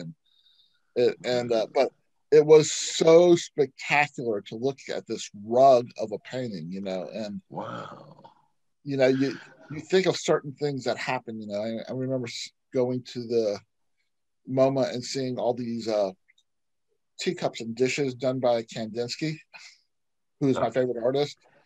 Teacups by Kandinsky. Wow. He did. A lot of artists did a lot of stuff like that, you know. And yeah, but you know, I think the paintings were his earlier stuff that was not all the really definite line that had all the, you know, like the ones of the mountains and stuff like that. They were still abstract, but they were almost impressionist in their own way. You know, they were all blurred out and everything, and they were wonderful, you know. Well, yeah, I certainly wasn't dissing the brilliance of Pablo Picasso. Oh, no. Okay. But it is fair to note that if I do a jazz poem, and I've had a whole collection of what I call jazz poetry published, much of it doesn't even have to say the word jazz, but if it works, you feel the jazz in it. And then when I go on stage, like we do in New York, and do it as a jazz poet, you certainly do feel it. What I'm getting at is, I will acknowledge that I got the rhythm of this delivery from Eddie Harris when he did Listen Here on saxophone. Do do do do boom boom boom, do do do do do boom boom boom boom. And so I wrote a poem on that, and I acknowledge, thank you, Eddie Harris, your bass man, laying down the meter for this poem. Okay, to say, oh, it just came to me one day. Well, no, wait a minute. I knew that I attached his rhythm was in fact the open metro cars to allow me to put words in them to string out a whole poem. Fair enough. All I'm saying is, when Picasso did his early Cubism work, and that piece called The Musician, or is it called The Jazz Musician? I think it's absolutely brilliant. And I had a poster of it on my late teenage wall, 19 or 20 years old, adoring, his representation of a jazz artist. It's just that it took, what I would read later is somebody finally said, Pablo, you seem to have gotten a lot of interest, a lot of influence from this particular design of drawing that exists in Africa. And initially he claimed, no, I didn't. I'm Pablo Picasso. Everything is an innovation. Well, what happened then was he sparked the curiosity of other researchers who found out, Pablo, this certainly looks like an evolution from the designs from Africa. And by the way, you forgot to mention that you did study this form of art before you painted this example. So they weren't saying that he was fraudulent. They were just saying, own up to your influence. And that's all I'm getting at. I think it's very hard for any artist, whether they're a musician or visual artist, or to say that there's nothing derivative in anything that you do, because you have to be influenced by being exposed to something. Even if you've never been exposed to a museum art, an inner city artist would have been exposed to graffiti art. You know what I'm saying? Everything is influenced by something, even if you don't realize it is. And that's what's magical. And I think that, people who, I dabbled a little in visual art, and, and I didn't show that much, but I had my menorahs, but also I had some paintings, and I think that people who don't take comparisons to famous artists as compliments are stupid, because I think when someone compares you, you're being compared to someone who's fantastic. Right. And you can't, even if the word derivative is thrown in there, so what? Right. Call me Picasso or Kandinsky or Wyeth or anyone, please, because when you do that, you're saying, hey, you may not be that good, but you're getting there, and that's great. It's a hook, it's a hook for them to hang their understanding on. They get something about what you're doing, and it reminds them of this other thing. So it really is nice for that, I think. Yeah. Yeah. And I'm still reacting to the popularity in academic and later artistic circles of postmodernism. In the late 80s, it really got popular through the early 90s, which said, it's all been said, it's all been done. You cannot contribute anything original. So all you can do now is rearrange certain versions of art and expression, knowing that you yourself cannot contribute anything of innovation. Because postmodernism in its earlier stages said, it's all been said and it's all been done. And what happened is it influenced, I was a writer in residence, Shakespeare and Company bookstore in Paris in the middle 90s.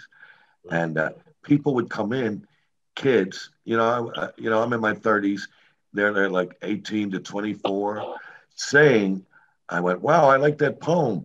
You sound like what we call the baby beats, or people who grew up influenced by beat literature, because it was about travel and abstraction and music and sex and drugs. So a lot of these kids in the 90s were talking those same themes in a meter. And I would say that, it sounds like the glorious tradition that preceded you. And they were influenced by POMO, as we call it, postmodernist POMO. And they would say, look, man, I don't read other people because I don't want to be influenced by their ideas. I remain open to my own thoughts. And meanwhile, their own thoughts were various versions of imitations of beat poets, which was quite popular at that time.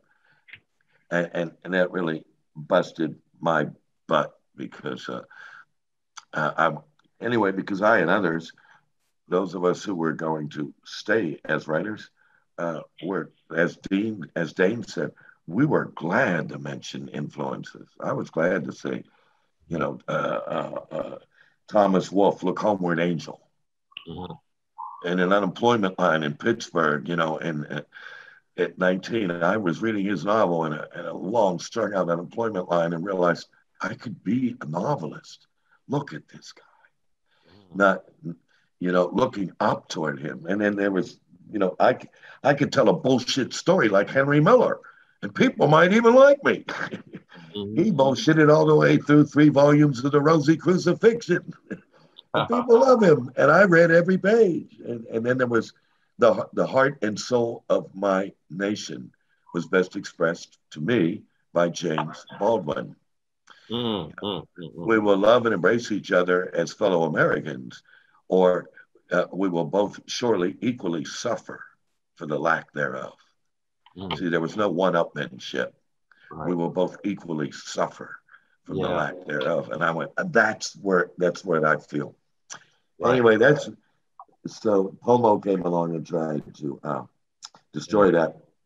And my publisher at the time in a monthly magazine was featuring Noam Chomsky just about every issue. He really attacked that Pomo and said, prove it to me. Prove that we can't say anything that hasn't been said before. And he was talking about it from an intellectual point of view. And then I started talking about it from music at the time. Marcus Miller, are you going to say Marcus Miller doesn't, you like the bass, Franco? Are you going to say that Marcus Miller didn't add something to the way we play bass, where we fused traditional rhythmic structure to new jazz expression? People go, oh, whoa, whoa, whoa, whoa, whoa.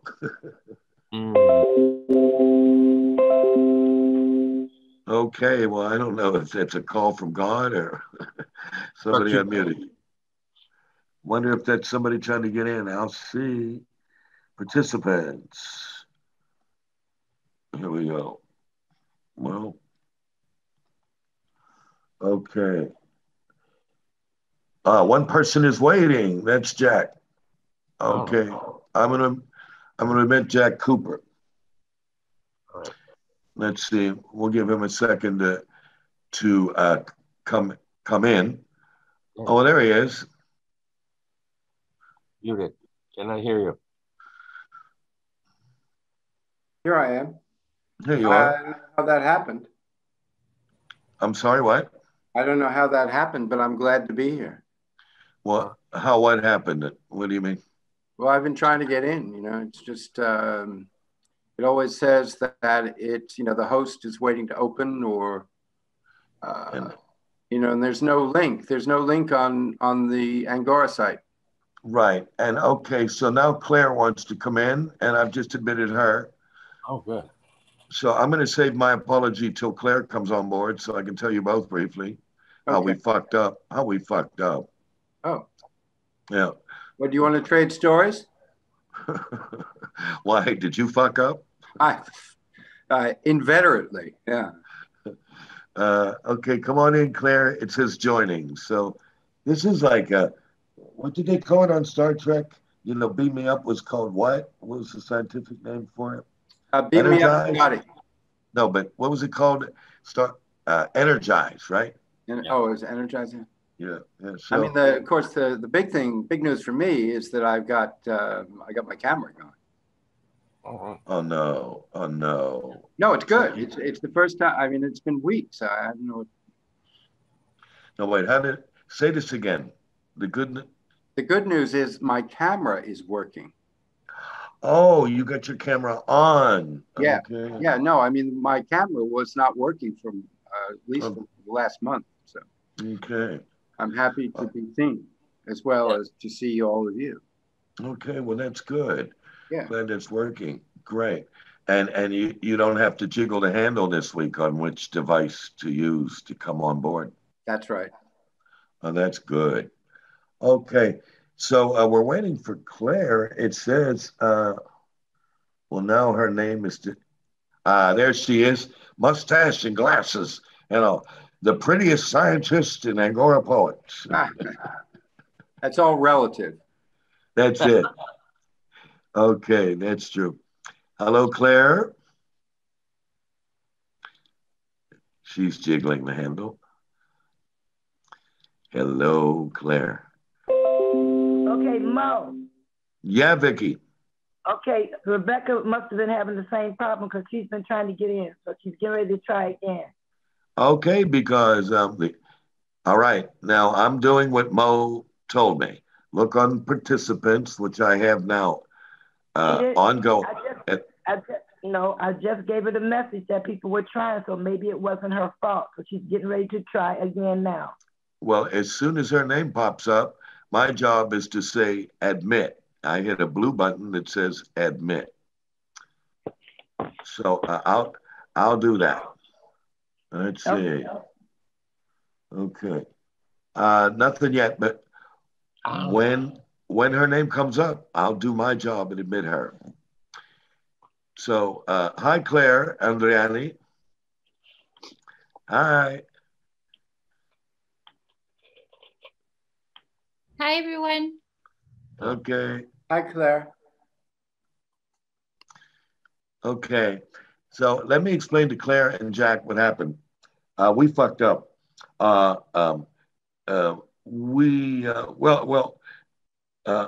Me and Mo worked out a scheme where he came up with this device you can use with Facebook, where every week you would get an announcement that Angora Poets is happening this week. Okay, and some of you got it and some of you didn't. There's the first confusion. Some didn't. And then secondly, on that announcement, it told some people that we were on at 5:30 in the afternoon. It told some people that we were on at 9 o'clock in the morning. It tried to judge our time with their time, right? Like in New York, you would come on at 2 in the afternoon. But it messed up in calculating their time. So there were people for the last 2 weeks saying, "Oh my God, I didn't know you started at 5 o'clock." And I'd look it up and go, "Oh my God, it says we're starting at 5." And then it was said, the link is in the description. If you will investigate the invitation with 3 different commands. Follow what I mean? The link that we normally would paste right in front of you, you had to do 2 or 3 commands to find out that there was a link in the description. So we tried our best, and we did not. Anyway, it fucked up. So next week, I'm going to send out the invitations as I used to do in the past, which is simply this week, we're inviting. And if your name doesn't come up, what Facebook has been doing, it used to say invite friends for Angora. And I would say invite. And the list of all of you, many of you who participated, would be there. It would memorize the list of participants.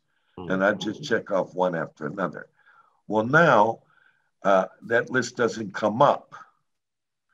So Mo's trying to tell me I can flush that list up if I go to 2 or 3 commands on the invitation, on the event, as it's technically called.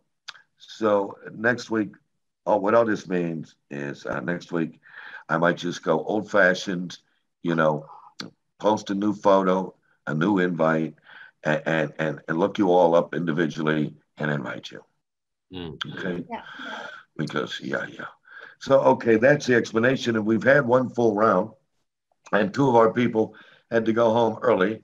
That was the judge, who starts work really early tomorrow, and Mo himself, who said he's bagged out and wants to go to bed. So, and then we lost. And I want to tell you too. And then we had a first timer here named Cecile Savage, who's Franco-American, raised in, did she say Guadeloupe? She's a white woman raised in Guadeloupe, and then moved to New York, and then visited Paris, and now she lives back in the States. And she rendered us some very excellent poetry and wants to come back again next week.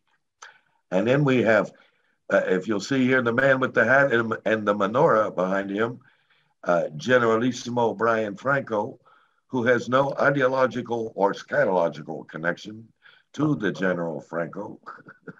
Well, he could be a distant relative because he had a lot of Jew in his background. So. Oh, well, that's great. Well, everybody claims they got a lot of Jew in their background. I'm so so tired of hearing people say, I found out I was Jewish. Yeah. He supposedly had, there's a story that he had a great aunt or possibly even his grandmother was a Marano that secretly practiced Judaism in their basement. Okay, now that may be true. I wouldn't contest it. I'm just saying, not against what you know, but it's for the last 10 years, everybody discovers they're Jewish.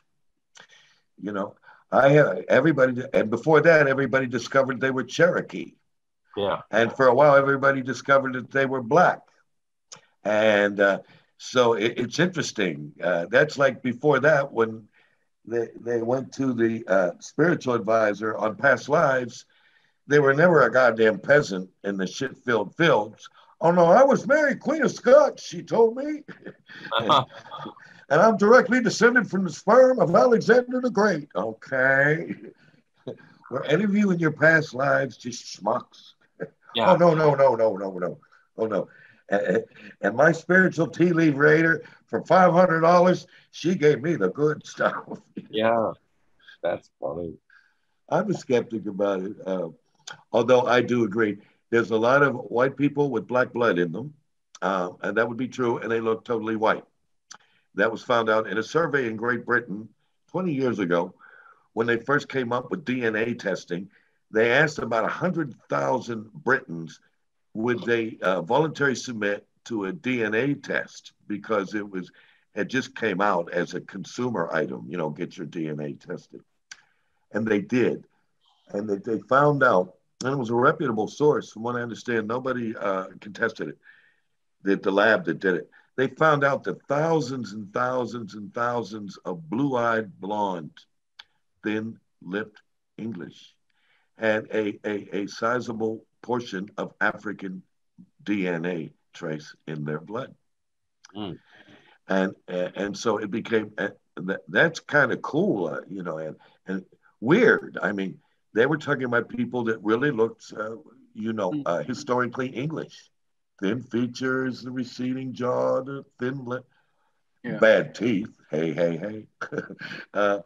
And so what happened was there was a trend of, and we read this post-study, where young people who were excited about finding out that they had African blood in them went and knocked on the doors of Ghanaian immigrants and Jamaican immigrants and said, hi, I'm your cousin. And so their hearts were in the right place, okay, but knocking on the door like that. And they said the reactions were, God damn it all, man.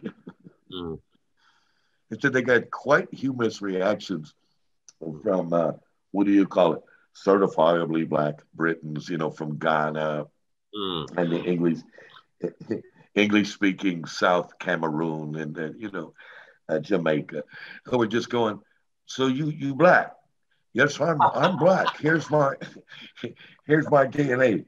Well, sister, come on in here, sit down. You want some cornbread? What's that? Come on, sit down. So quite humorous kind of things. And then with Elizabeth Warren saying she was Native American, and Trump dared her to take a DNA test, and she took it, and the DNA test showed her having no percentage of Native American blood. So that's really why I was kind of being skeptical with Brian Franco about who we are. Because like I say, right now, a lot of people that I've met are suddenly have just found out they're Jewish. And I think because they're so alienated about being Gentile, about being white, quotation marks, that to believe honestly or imaginatively that you're someone other is a big image pick-me-up. Oh, I have Jewish friends. Are you sure of that, Jack? I mean, how many Jewish friends could you find in New York City, arts and literature? Come on now. But it was true. There was like, well, if I'm Jewish, I can assume a whole history, that gets a lot of credibility. And if I'm Native American, Jesus, I pray to the wind. And if I'm African, I have roots, soul in my blood.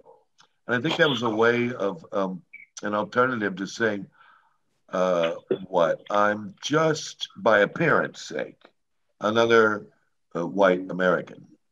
Well, okay, so was Marlon Brando. Damn. Vicky, turn it down, Vicky. Oh, Vicky. Hello, Vicky. Oh, okay. I didn't know I thought I was muted. Yeah. That's all right. That's good. Good that you're back on. Okay, I so thought I we're was gonna. muted. Well, sure. Okay. Good enough. And so now, because we know you follow the news and stuff, but you're on, because you told us that last week. If you're going to do that, please mute yourself. I thought I was muted. I was trying to get my music ready for my next piece. So Oh, really? I thought I was muted, and I wasn't muted. I cut it off. Well, dare us to hold up your next piece featuring music. Hey, now, bring it on. Are you ready to do that, Vicky? Yes. Well, why don't we start the second round by inviting you to open that round with this piece you're working on. Okay. Over to you, Vicky. The name of the piece is called After Hours. The name of the piece is called After Hours. And I'm going to play some music behind it. I'll play the music low in the background.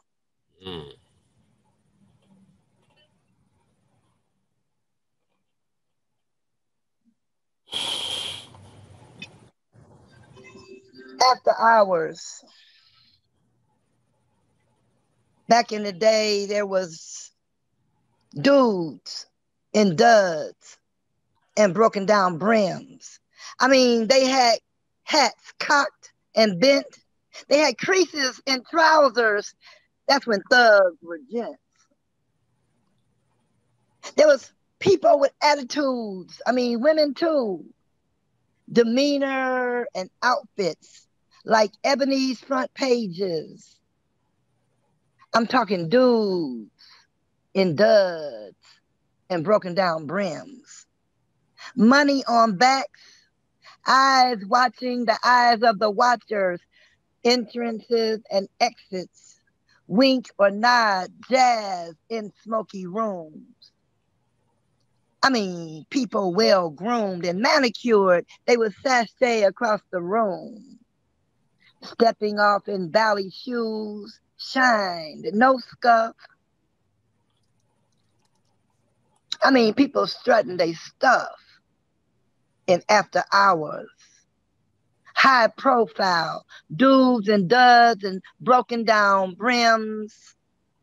Men creating temporary illusions. I mean, they was clean to the bone. Deliberately sashaying, tempo exaggerated, tempting and teasing, pleasing the eye, carrots on fingers, wearing scents that would linger, exquisite cologne. I mean, they was clean to the bone.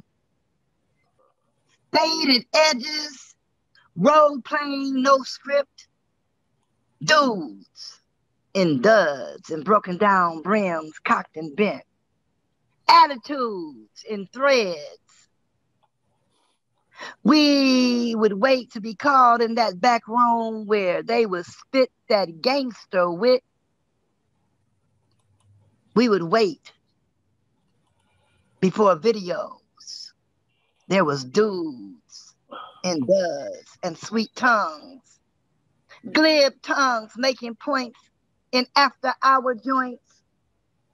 Live and direct, we upstarts learned our parts as we sit internalizing that gangster wit like understudies to a movie script. In after hour joints, we'd sit delighted.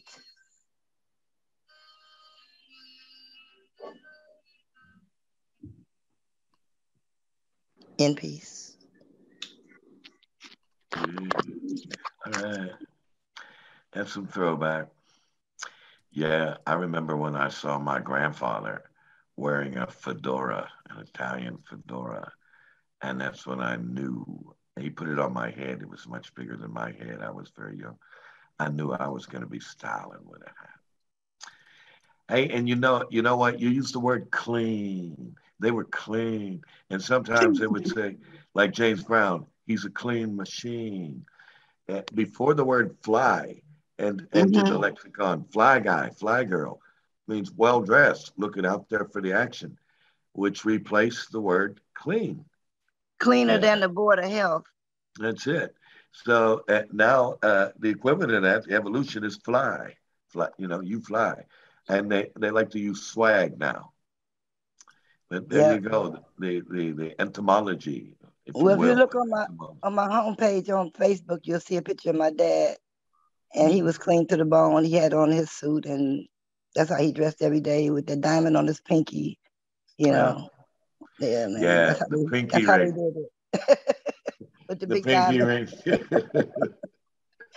Yeah. All them Anyway, Italians. There you go.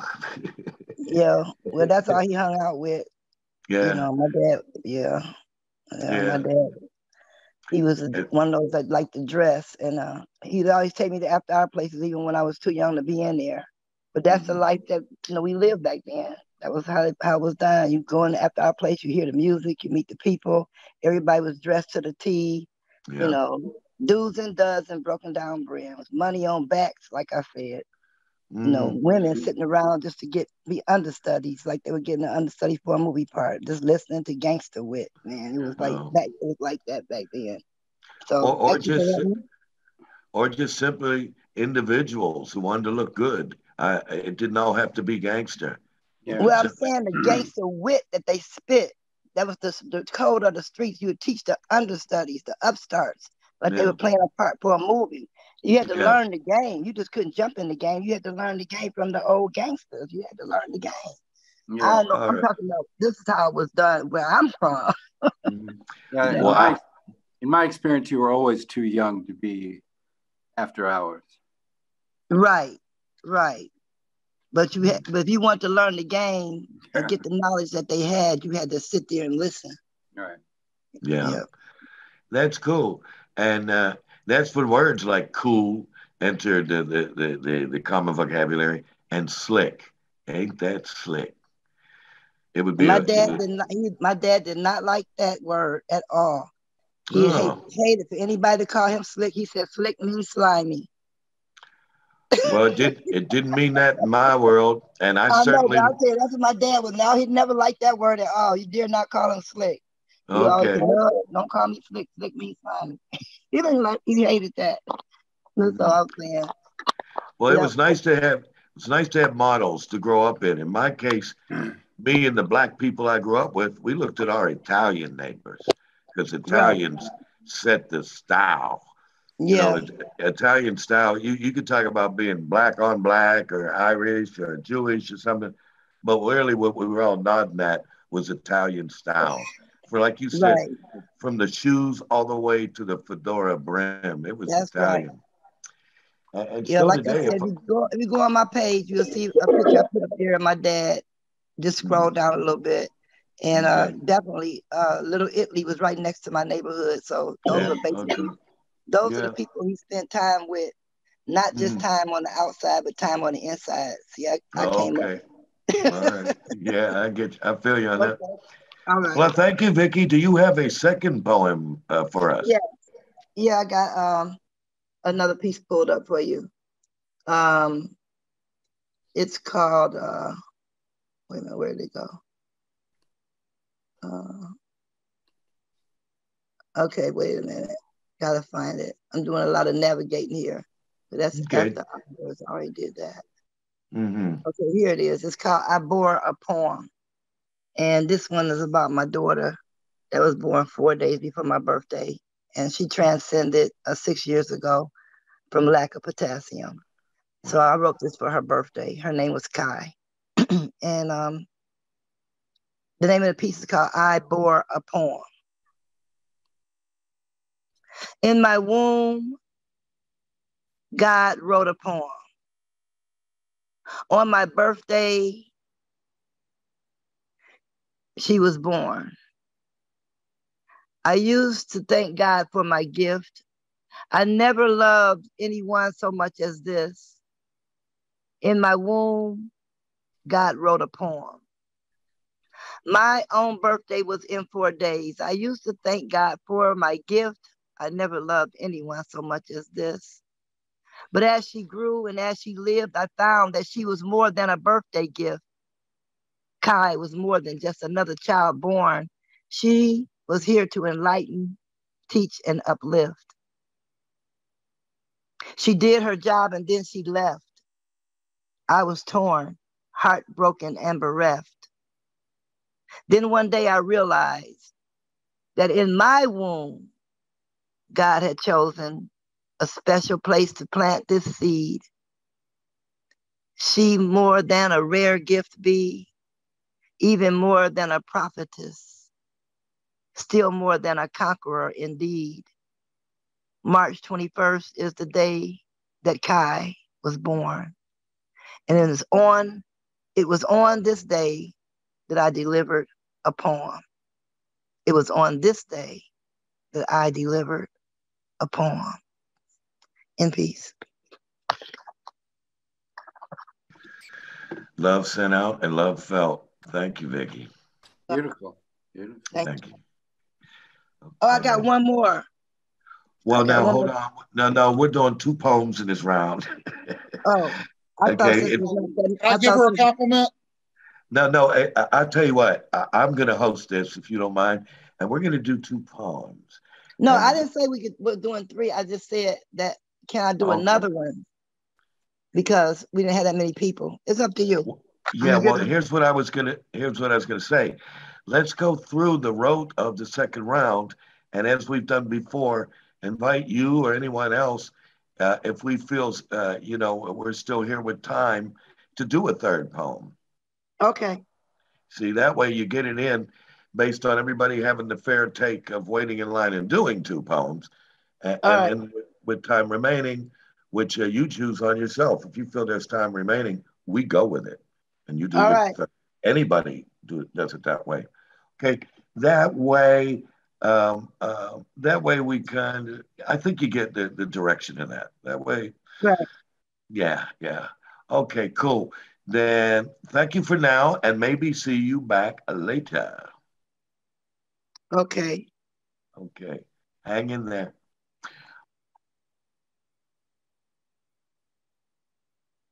Ding dong.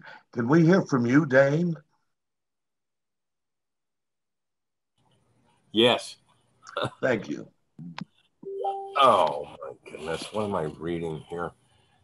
Okay. Yeah, you asked me in the first round about the movie that was playing at the drive-in picture, and I believe it was called The Horror of Jericho was the name of that movie. Yeah. So this is called Technicolor. We go way back before the war ended. Yeah, you follow that. What war, when? There is no end. That is why they call it endless war. Wow, now I'm arguing in my head to myself. I just love rye whiskey, water back. Let's have another. One time I walked into a bar and the bartender started to sweat. He saw a bulge in my pants. You got a gun, he squeaked? Nah, I keep my wallet in my right front pocket. It's to thwart thieves. I laughed. I carry a gun, but my hammer rides in a holster. Never see it coming. Tap the tack in. Rap, rap, rap. That's what I do. It's my job. Almost have a second career waiting. waiting to kill time. It's a killing. It's an inside joke. If you were alive, then you know what I mean. After the war means something. Anyway, it's a love story. I think of her in tight red lips, rouge red, movie like a costume character in a costume drama movie, Technicolor. The poster in yellow, arching letters, spitting bullets reads, "Rah Rah McCall is the whore of Babylon." Just an innkeeper, some say. She was a cheerleader for real. You know that thing people do with the cherry stems? Tie them in knots with their mouths closed? Yeah, Rah Rah can do that, but she does it to your mind. Stood up again, I guess. Contact, still no show, still waiting, thinking your life depends on the tools in the toolbox. Hammers are a piece of art. Sometimes a hammer is just a hammer, but ball peen hammer for metal shaping, punch hammer to keep the punches from mushrooming. No one wants a mess all over the place. Rubber mallet, no marring, quiet. Claw hammer, pound to finish, paint, pound to fit, paint to finish. You know, when you want to send a message. Soft blow hammer, rawhide, wood. Dead blow hammer does not bounce back. Brass hammers focus to blow precisely on the gear shaft. Bring out the big guns when you want to, get things moving. Sledgehammer. This time, a hammer is a gun. Oh, well, you hammered that home. And I once I worked construction for a while, and I once had to operate a jackhammer. Oh. And my God, 65 pounds. It was called a 65 pounder. Over my thigh with a leather apron, and then you throw the jackhammer over your thigh. And as small as I was, Jesus Christ. Rattle your feelings out. Yeah. I remember that. Okay, so do you have a second one for us, Dane? Yes, I do. Hot L.A. In Jumbo's clown room, the dancing is vacant, bored, chatter, interesting. Floating acoustic tile ceiling, irony in a strip mall. I'm here on business, bad business, ready for the worst. Rah Rah runs this rub joint. She knows guys who know guys. I'm not saying if they're wise or not. It's a job. Out in Bel Air, the wall's thick, high. We need to get inside. She's good at that, good at lying. If that isn't what she really does for a living, then go ask Crow to explain it. That's what he does. It's just a living. Sets everything straight, keeps the books in pen, makes no mistakes. If you're crooked, does it matter how? How crooked is too crooked, too much? Are you crooked just like a little smile? Or maybe how now, brown cow, deep and wide like the Hudson? If you lie for a reason, if you steal for a reason, a good reason to make it better for someone else, someone in need, who says what then? So you take something of value out of your father's house. He owed it to you anyway. The old man lied to you, and your husband stiffed you with the wedding gifts. So even your man did everything was asked. So the old man hunted you down to Chicago. He searched the place, came up empty-handed. You hid the goods, sitting pretty, the hiding, the loot. Stand up, the old guy says, you blinking. Daddy, I love to help, but it's my time of the month. Storming out, nothing, blankety blank, slamming the doors off the hooks. The old man, scramming you and your husband out west. It was burnt toast, the stolen loot left behind. Lost the golden ticket to bliss. After 6 meekly weak drinks, I can't remember how it ends. Maybe there was a nation built. Maybe she built a people. My contact never shows. I stumble out from heat to the hotter than hell. Even when I'm drunk, I get no relief. Smog, summer, hot LA, most days, always. Wow. That was a strong poem, and I know about Bel Air, having whizzed by it in a rental car, seen how the better half lives. But LA is not getting a lot of compliments these days. Not a lot of compliments. In fact, I was listening to a podcast earlier, and it continues to say lots of people are fleeing LA. The brush fires, the tension around the Black Lives Matter movement going downtown, and then people just tired of being in LA, I guess. So maybe it's a wise decision because the way the waters are rising annually, LA might be, a great big porpoise pool. and all them houses in Malibu. Yeah.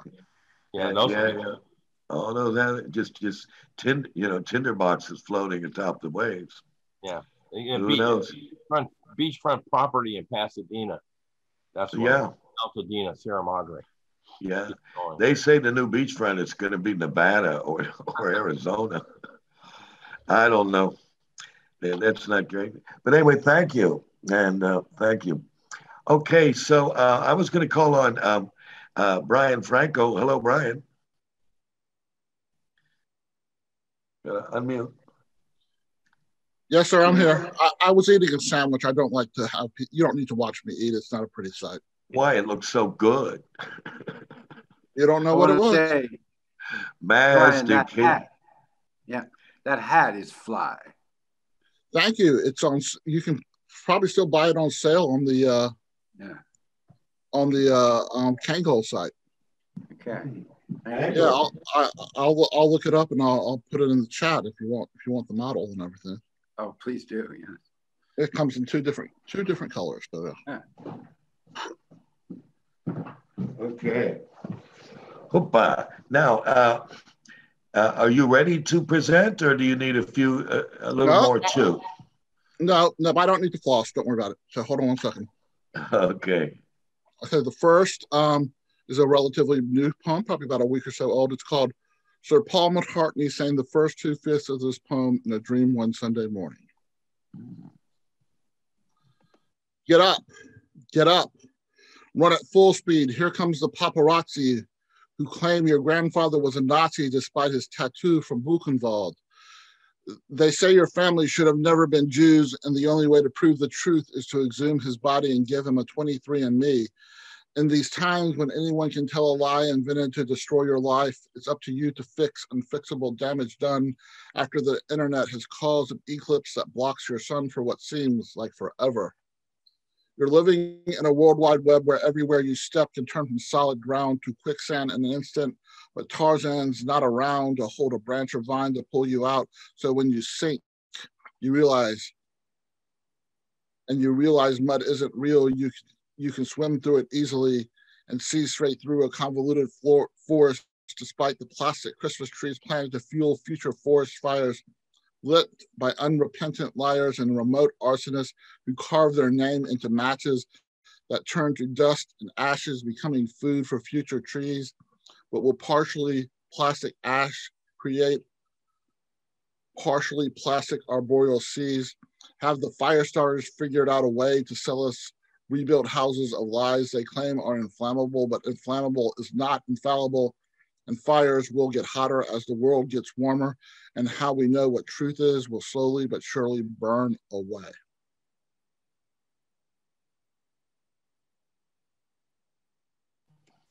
That's a wake-up call. Bravo. But the first part of the poem was really from a dream, and Paul McCartney was singing this really beautiful, beautiful song, and those were the words to it, which is kind of weird, but it happens. And how many times do I go to write down something from a dream, and it never happens that I can actually write it down? You know, I can never remember more than 3 words. It's the way dreams are. Mm-hmm. But to actually be able to do it after you want to, you know? Yeah. Especially with all the medication. And question that is vitamin E supposed to encourage lucid dreams? I have no idea. Okay, because I know people that take vitamin E before sleep because there's an assertion. I don't. Vitamin E will stimulate what needs to be stimulated in the brain to do lucid dreaming, where you actually observe yourself in the dream. There's all type of supplements you can take for lucid dreaming that I always get ads on the internet in my email for. Yeah, it's a scam trend, and it may not be a scam, but it is probably at least 75% of it is. Yeah, if it worked, there'd be a whole lot of people recreating those scenarios in video and film. If it worked, yeah. You wouldn't have to take mushrooms, psilocybin. You could take supplement and do lucid dreams to get to the same state. Perish the thought. Me, I like psilocybin, but that's well, my story. I'll talk to my doctor about it. Yeah, come back and give us his advice. Well, and to tell him Mo needs help. He's stuck in his own fucking head. Well, that's everybody's problem if you're a poet, right? Oh, I don't know. Some poets just have the delusions that they should be stuck in their own head so much. Whatever. That's another. Or somewhere else. Okay. Yeah, that's a trail of discussion or a rabbit hole. That's what that can lead to. I just admit my own fallibility in that area, which I know for sure. So, Mr. Brian Franco, would you read us a second piece, please? Yes, sir. Raindrops keep falling on my poem. When I woke this morning, it was raining. As I brushed my teeth, I heard the rain pound against the eave outside my bathroom window. I knew these raindrops were large raindrops, the type of raindrops when they plop on your windshield, refuse to roll down the glass, and decide to expand and make the windshield wipers work for their wages. Raindrops that remind me of tiny pouches of sweet juice and a Satsuma tangerine that pop in my mouth like fresh cranberries pop in a pot of oolong tea and orange juice tinged with maple syrup, allspice, and cardamom, bubbling into a cranberry sauce to top off my mother's famous Thanksgiving oyster stuffing. Raindrops that cause migraines when I decide to get the mail instead of waiting out the storm. A storm with winds that will fell a 30-foot crabapple tree still slightly attached to the trunk by a sliver of wood, like when I try to snap the bottom off an asparagus without a knife and the bottom piece is hanging on, flipping me off, screaming, "Fuck you, I'm edible." This storm is a poet who hoards words and parts of poems he refuses to abandon. He writes a poem, and after two stanzas, he writes a new stanza that doesn't quite fit in, but he knows the square peg third stanza will transform into its own masterpiece poem. He abandons his potential pièce de résistance for a week or a month till the remainder sneaks out from his brain like snot from a high-pitched allergy sneeze onto a red silk tie. This poet revels in writing lush language Yelp reviews, whether about white tablecloths, Coquille Saint-Jacques, or shack by the sea, fried full-belly clams. He paints pictures of food with delicate brushstrokes of a French impressionist painting, found in a childless widow's home by her niece and sold at auction for $32.6 million. The poet will want to call in for a mental health day because the rain makes him want to go back to bed. But instead, he changes his tie, finishes his poem, and wonders why non-poet people say poets are overly sensitive. Whoa! All right. I say you nailed that very well for me, and I think by the looks of others, nailed that very well. It's bad enough I don't know what's worse, what they say about us or what we think about ourselves. What we think they think about us. Yeah, whatever. What they say about us and what we think about ourselves. Sometimes I'm thinking like they're thinking. I go, hold on, that's not my thought. What about the snot line? That's what I want to know. What about it? Hey, man, I heard that line. Whoa. Doesn't that ever happen to you? You have to sneeze it out because you can't you have to wait for that last line or last part of the poem. It just kind of comes a couple weeks later. Well, the closest it ever came for me was I was writing a letter in a Great Depression in the middle of a bleak, dark winter in Pittsburgh to a dear friend in New York, Miles O'Malley. and in the middle of it, I sneezed, and a snot drop fell on the handwritten letter, and I didn't touch it. I drew a black line around it and said, "See what's happened to me."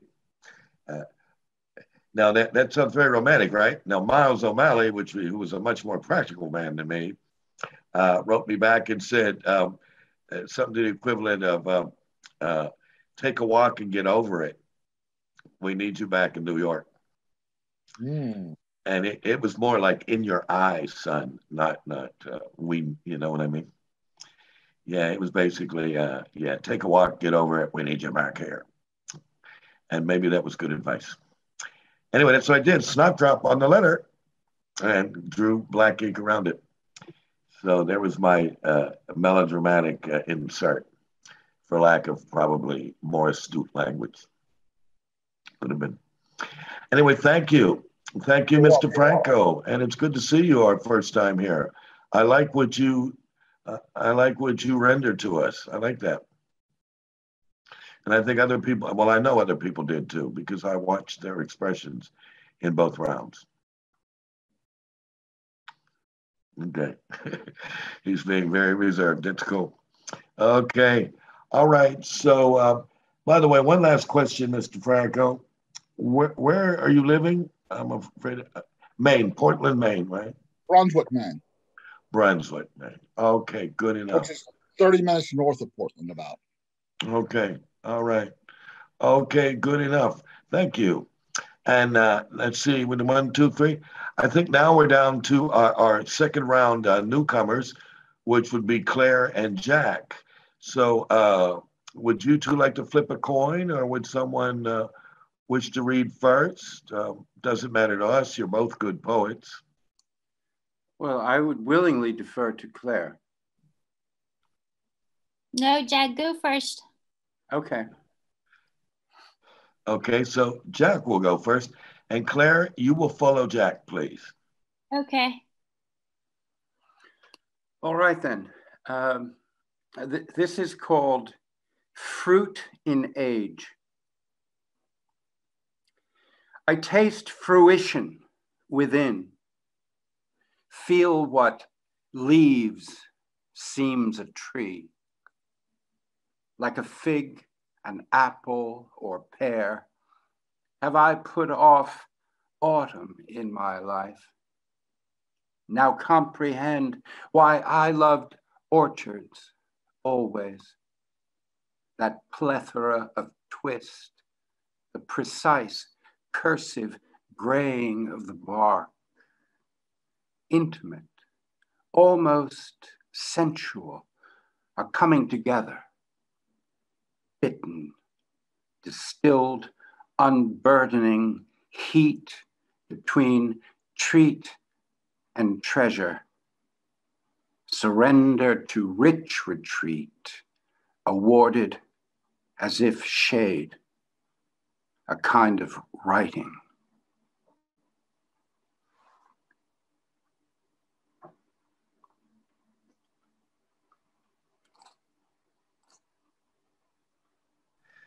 I just went out to the kitchen with the volume on, and Jack, I think I've read that poem published where recently?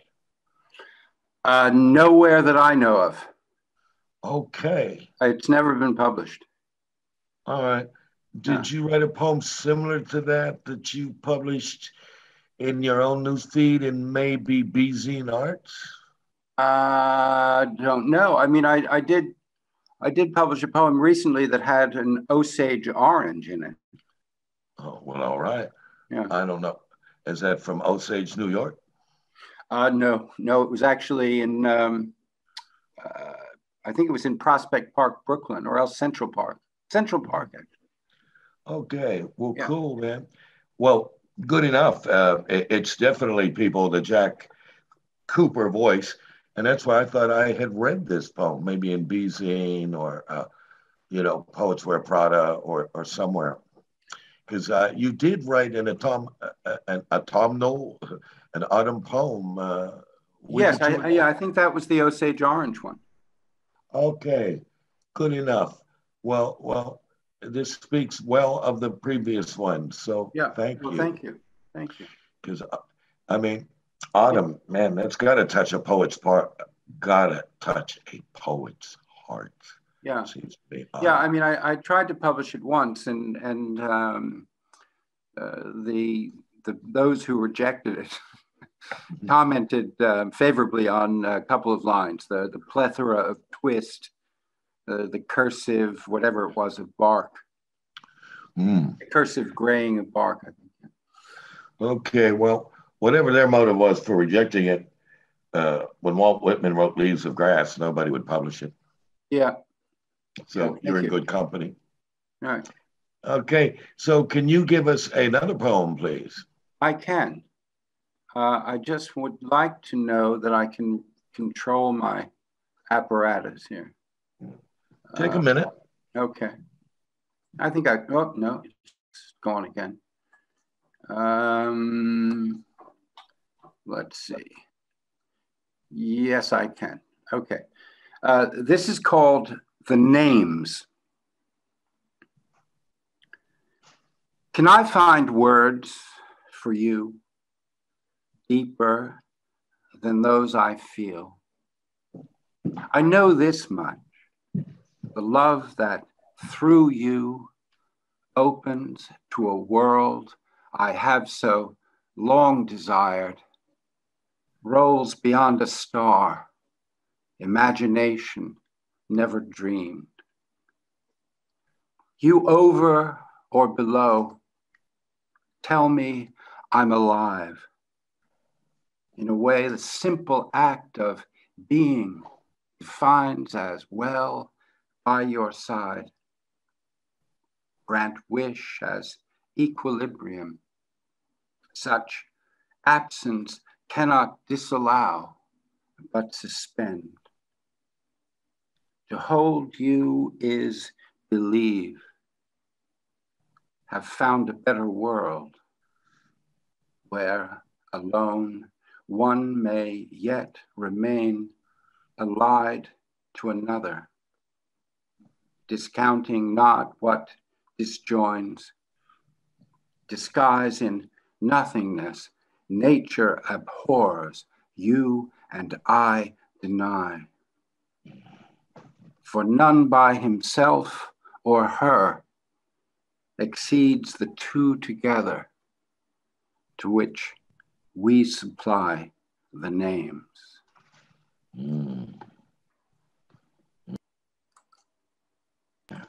To which we supply the names.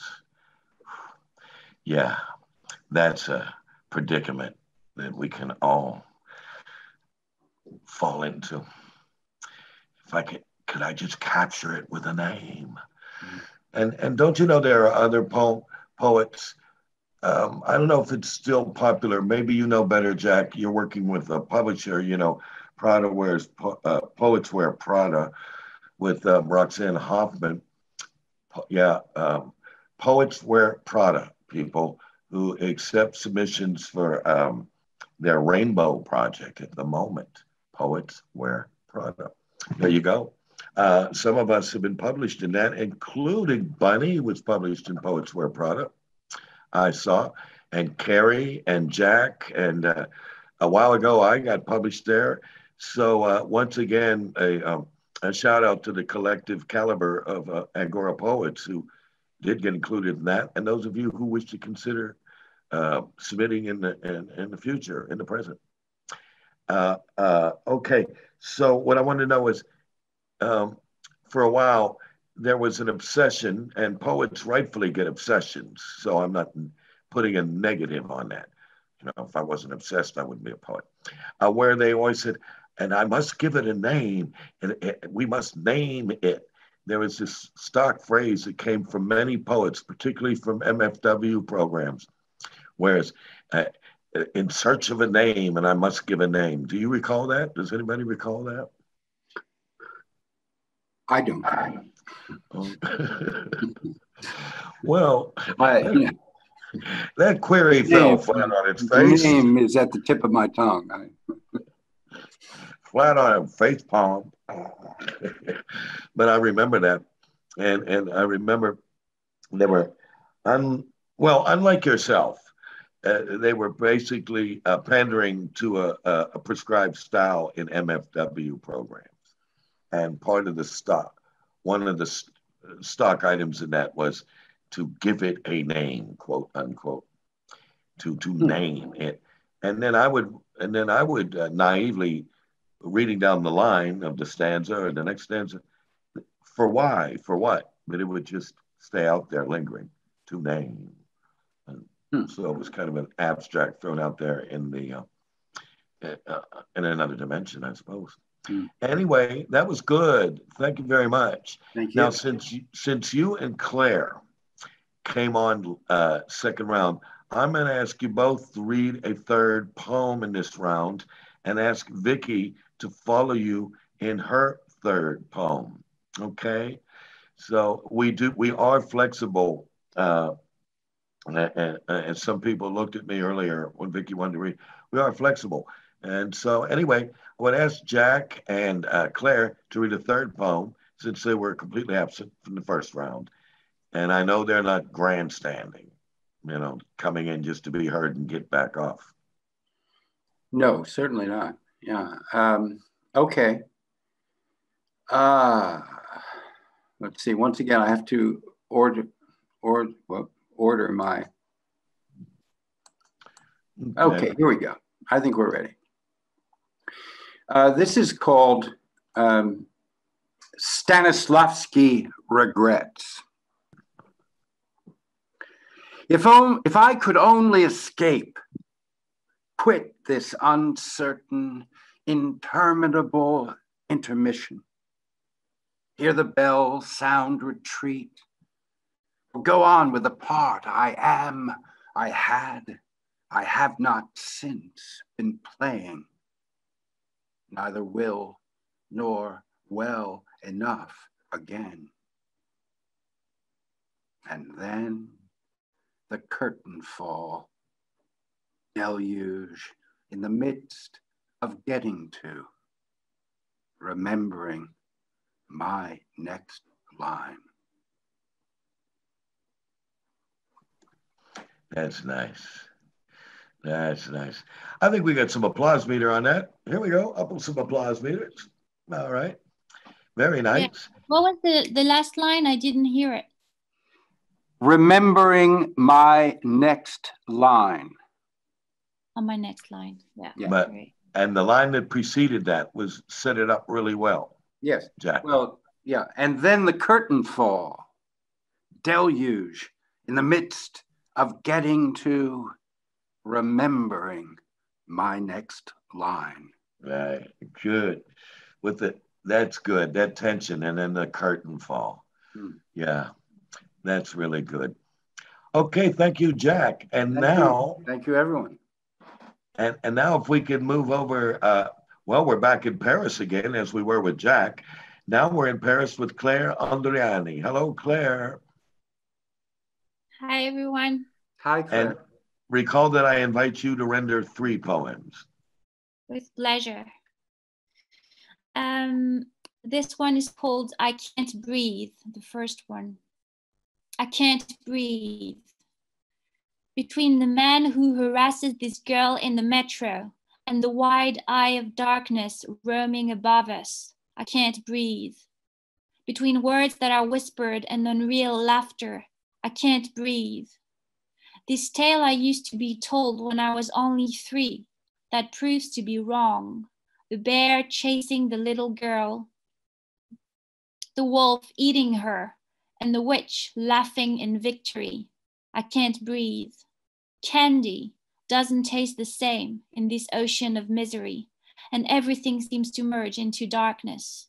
The white cloth on our mouths, the messages you hear every minute in the metro, the distance between one another, the soaring paranoia one reads in people's eyes when someone is coughing. I can't breathe. The restaurants mourning their innocent days, times when laughter was a joyful experience. The empty streets that seem to be grinning at us. I can't breathe. The plastic bags flying everywhere, and the trash carelessly thrown on the floor, the motorbikes riding joyfully in noise and misery, I can't breathe. The grey spirits and bodies of our times, I can't breathe. The corpse whose names I will never even know, buried in anonymity. The absurdity of an age and a nation that doesn't leave you the right to live, I can't breathe. The importance given to black or white, the will to kill what you can't grasp, I can't breathe. This woman's face showing cruelly on the front page because she has just been murdered while she was not even 18. I can't breathe. The abandoned children, forgotten souls whose destinies depend on the merciless western breeze. I can't breathe. The human despair that lingers on this planet, grinning at ancient times when honor and majesty still existed. I can't breathe. And the million wars that link the past, present, and future. Please, let me believe that someday soon we will finally be able to look up at the sky and say together, we can breathe. Yes, yes, yes. And the fact that you didn't resign yourself to be extinguished. We get together in the present and learn I can breathe. Whew. Thank God for the poets. All right. Would you give us a second one there, Claire? Yes.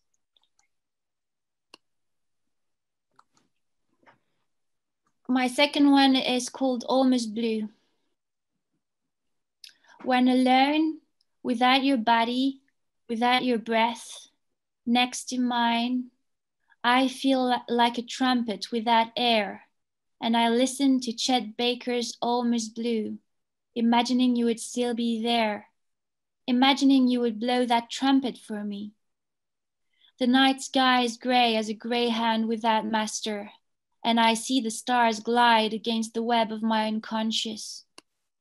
I find myself hoping you would hold my hand every day until it's never gonna be enough. And the sky continues its nightly ballet without you. I long to hear your laughter that has become mine too. Almost blue, almost doing things we used to do. There's a man here and he's almost you. Almost blue. That was my second one. Okay, let's give it. Yeah. And a shout out to the quality of your singing voice as well, Claire. Thank you. We seem to, Vicky did some musical voice and you did. And earlier, this wonderful poet who joined us tonight named Cecile Savage in English, Savage, Franco-American woman. She broke into a stanza and sang some notes. We're liable to get on America's Got Talent. We're liable to have some talent around here. You never know. Okay, Claire. Well, that was Almost Blue, but how about almost a third poem? Three's a charm, Claire. 3 is a charm, and it's called The Rite of Spring. The leaves glide on the empty road. They show me the reverse side, made visible by the wind. I was torn between good and evil, but the whisper of spring convinced me that it was all good to throw away the lipstick and wave back at my mind, which is my whole body in chastity, reunited for the awakening of spring. That's a nice declaration. Again, the promise of spring made me throw away my lipstick. Like rebirth. Reinventing oneself in not favorable circumstances. Like I say, against the odds, we stay in the game, and you certainly did with those two poems. So was that 3? Did you do 3? Yeah. Okay, good. 3, Mo. 3. Yes, Mo, that was 3. 3. Thank Eat your you. banana. 2, 3. Eat your banana, Mo. Well, thank you, Claire. And now, can we turn to Vicky, who wanted to read a third poem? Hello, Vicky. I'm in the house. Oh, good. Yes. So would you like to read us what you were calling your third poem or your next poem? It's called What Do Good Men Do? That's the Okay. name of it. All right. What do good men do? Should we call him a man, a demon, or a pervert? Should we pull out our detectors for predator alert? A man without sagacity, impaired from his solicity, creating insanity, a threat to earth and humanity, has the audacity to pile up children to capacity, creating more insanity, a threat to earth and humanity, and has the audacity to be smiling while piling up children. Babies snatched from mommy's arms, crying for their daddies. Children stuffed in crates, all due to hate. Now in jails filled to overcapacity, what do good people do? Do we only watch and do nothing as salacious contaminates thrones while sitting in the seat of dignity, threatens integrity? Can we at least chant, God save our morality?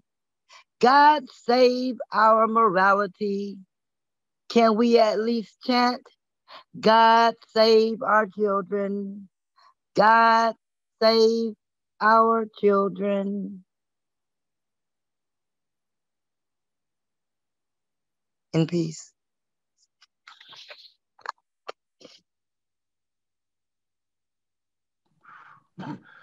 Well, I'll tell you what, if I may say, and I'll do reverence to your poem. Be nice to save the children because we've done a badass job of saving ourselves. I mean, collectively speaking. Okay. Thank you, Vicky. And now I got a note from Brian Franco who would like to read a haiku. So with that, Brian, over to you. Okay. This one is titled, The Reason Cats and Dogs Eat Their Vomit. Poetry is like brain puke that's too tasty for the brain to handle.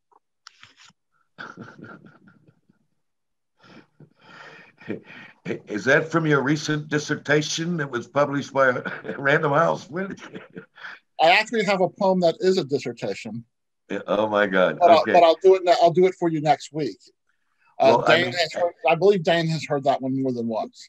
So you and Dane know each other, it seems, from your when we took a break. We've had a few run-ins, and the police and the Trump campaign think we are connected, but it's not really true. We just do poetry at similar readings. So, oh, good enough. Good enough. Okay. Well, I have 2 poems to present, since I believe you may notice Mo Anise left us a while ago because he wants to get some sleep in an earlier evening. So that's why I have not called on our great tech host and poet in his own very right. That's right. So I'm going to give you 2 poems. And Mo asked me about this poem earlier. And as it turns out, because he had an issue with some news he read, another piece of disastrous news. So I'm going to read a poem that I have read here once before. And unfortunately, or fortunately, it seems to fit in with what so much was read tonight in the terms of wasted lives. Little background. As I mentioned in the past, I was an investigative journalist and a war journalist. And in 1984, in a little village in India called Bhopal, a Union Carbide chemical plant, which was employing a lot of people, exploded, killing many, injuring many, destroying the agricultural fertility of the surrounding land and the state of water, corrupting the water as well. So I decided to write this poem as if I was back on radio announcing this as a radio journalist, which I did long ago when I had lots of hair. All right. This is called Humanists. Remember, humanist was a big popular word after Jimmy Carter's reign or something. Humanists were those people of liberal politics and humanitarian values. And this is directed at those who have liberal politics. People in Bhopal dying in thousands. Child catches fire, burns through skin. Mother blinded by gas, crawls through hut, pre-dawn searching for baby. Hears cries, follows sounds. Pain explodes, million tiny nerve endings. Scorched father reaches for elder, slumped in corner, dried blood, caked nose, deaf ears. Drops corpse, lands with thud on earthen floor. Nearby, man chokes on sputum. Son employed by company of accident stands helpless. Oxen squirm, kicking up dust, wrenching in convulsions. Board of directors deny all responsibility. Plant officials exit country. Stocks decline, major press conference. Survivors line at first aid clinic. Orphans, homeless, food, water, contaminated. We know from television, sipping herbal tea on hand from hand-painted mugs and stretch on genuine native mats brought from Bombay by New Age spiritual man. Visit sponsored by generous employer, Union Carbide. Please turn it off. Turn it off. The voice of enlightened instructor. Time for weekend wellness retreat. Today's topic, beyond worldly concern. TV off, quiet, all chant, Hindi, experience the moment.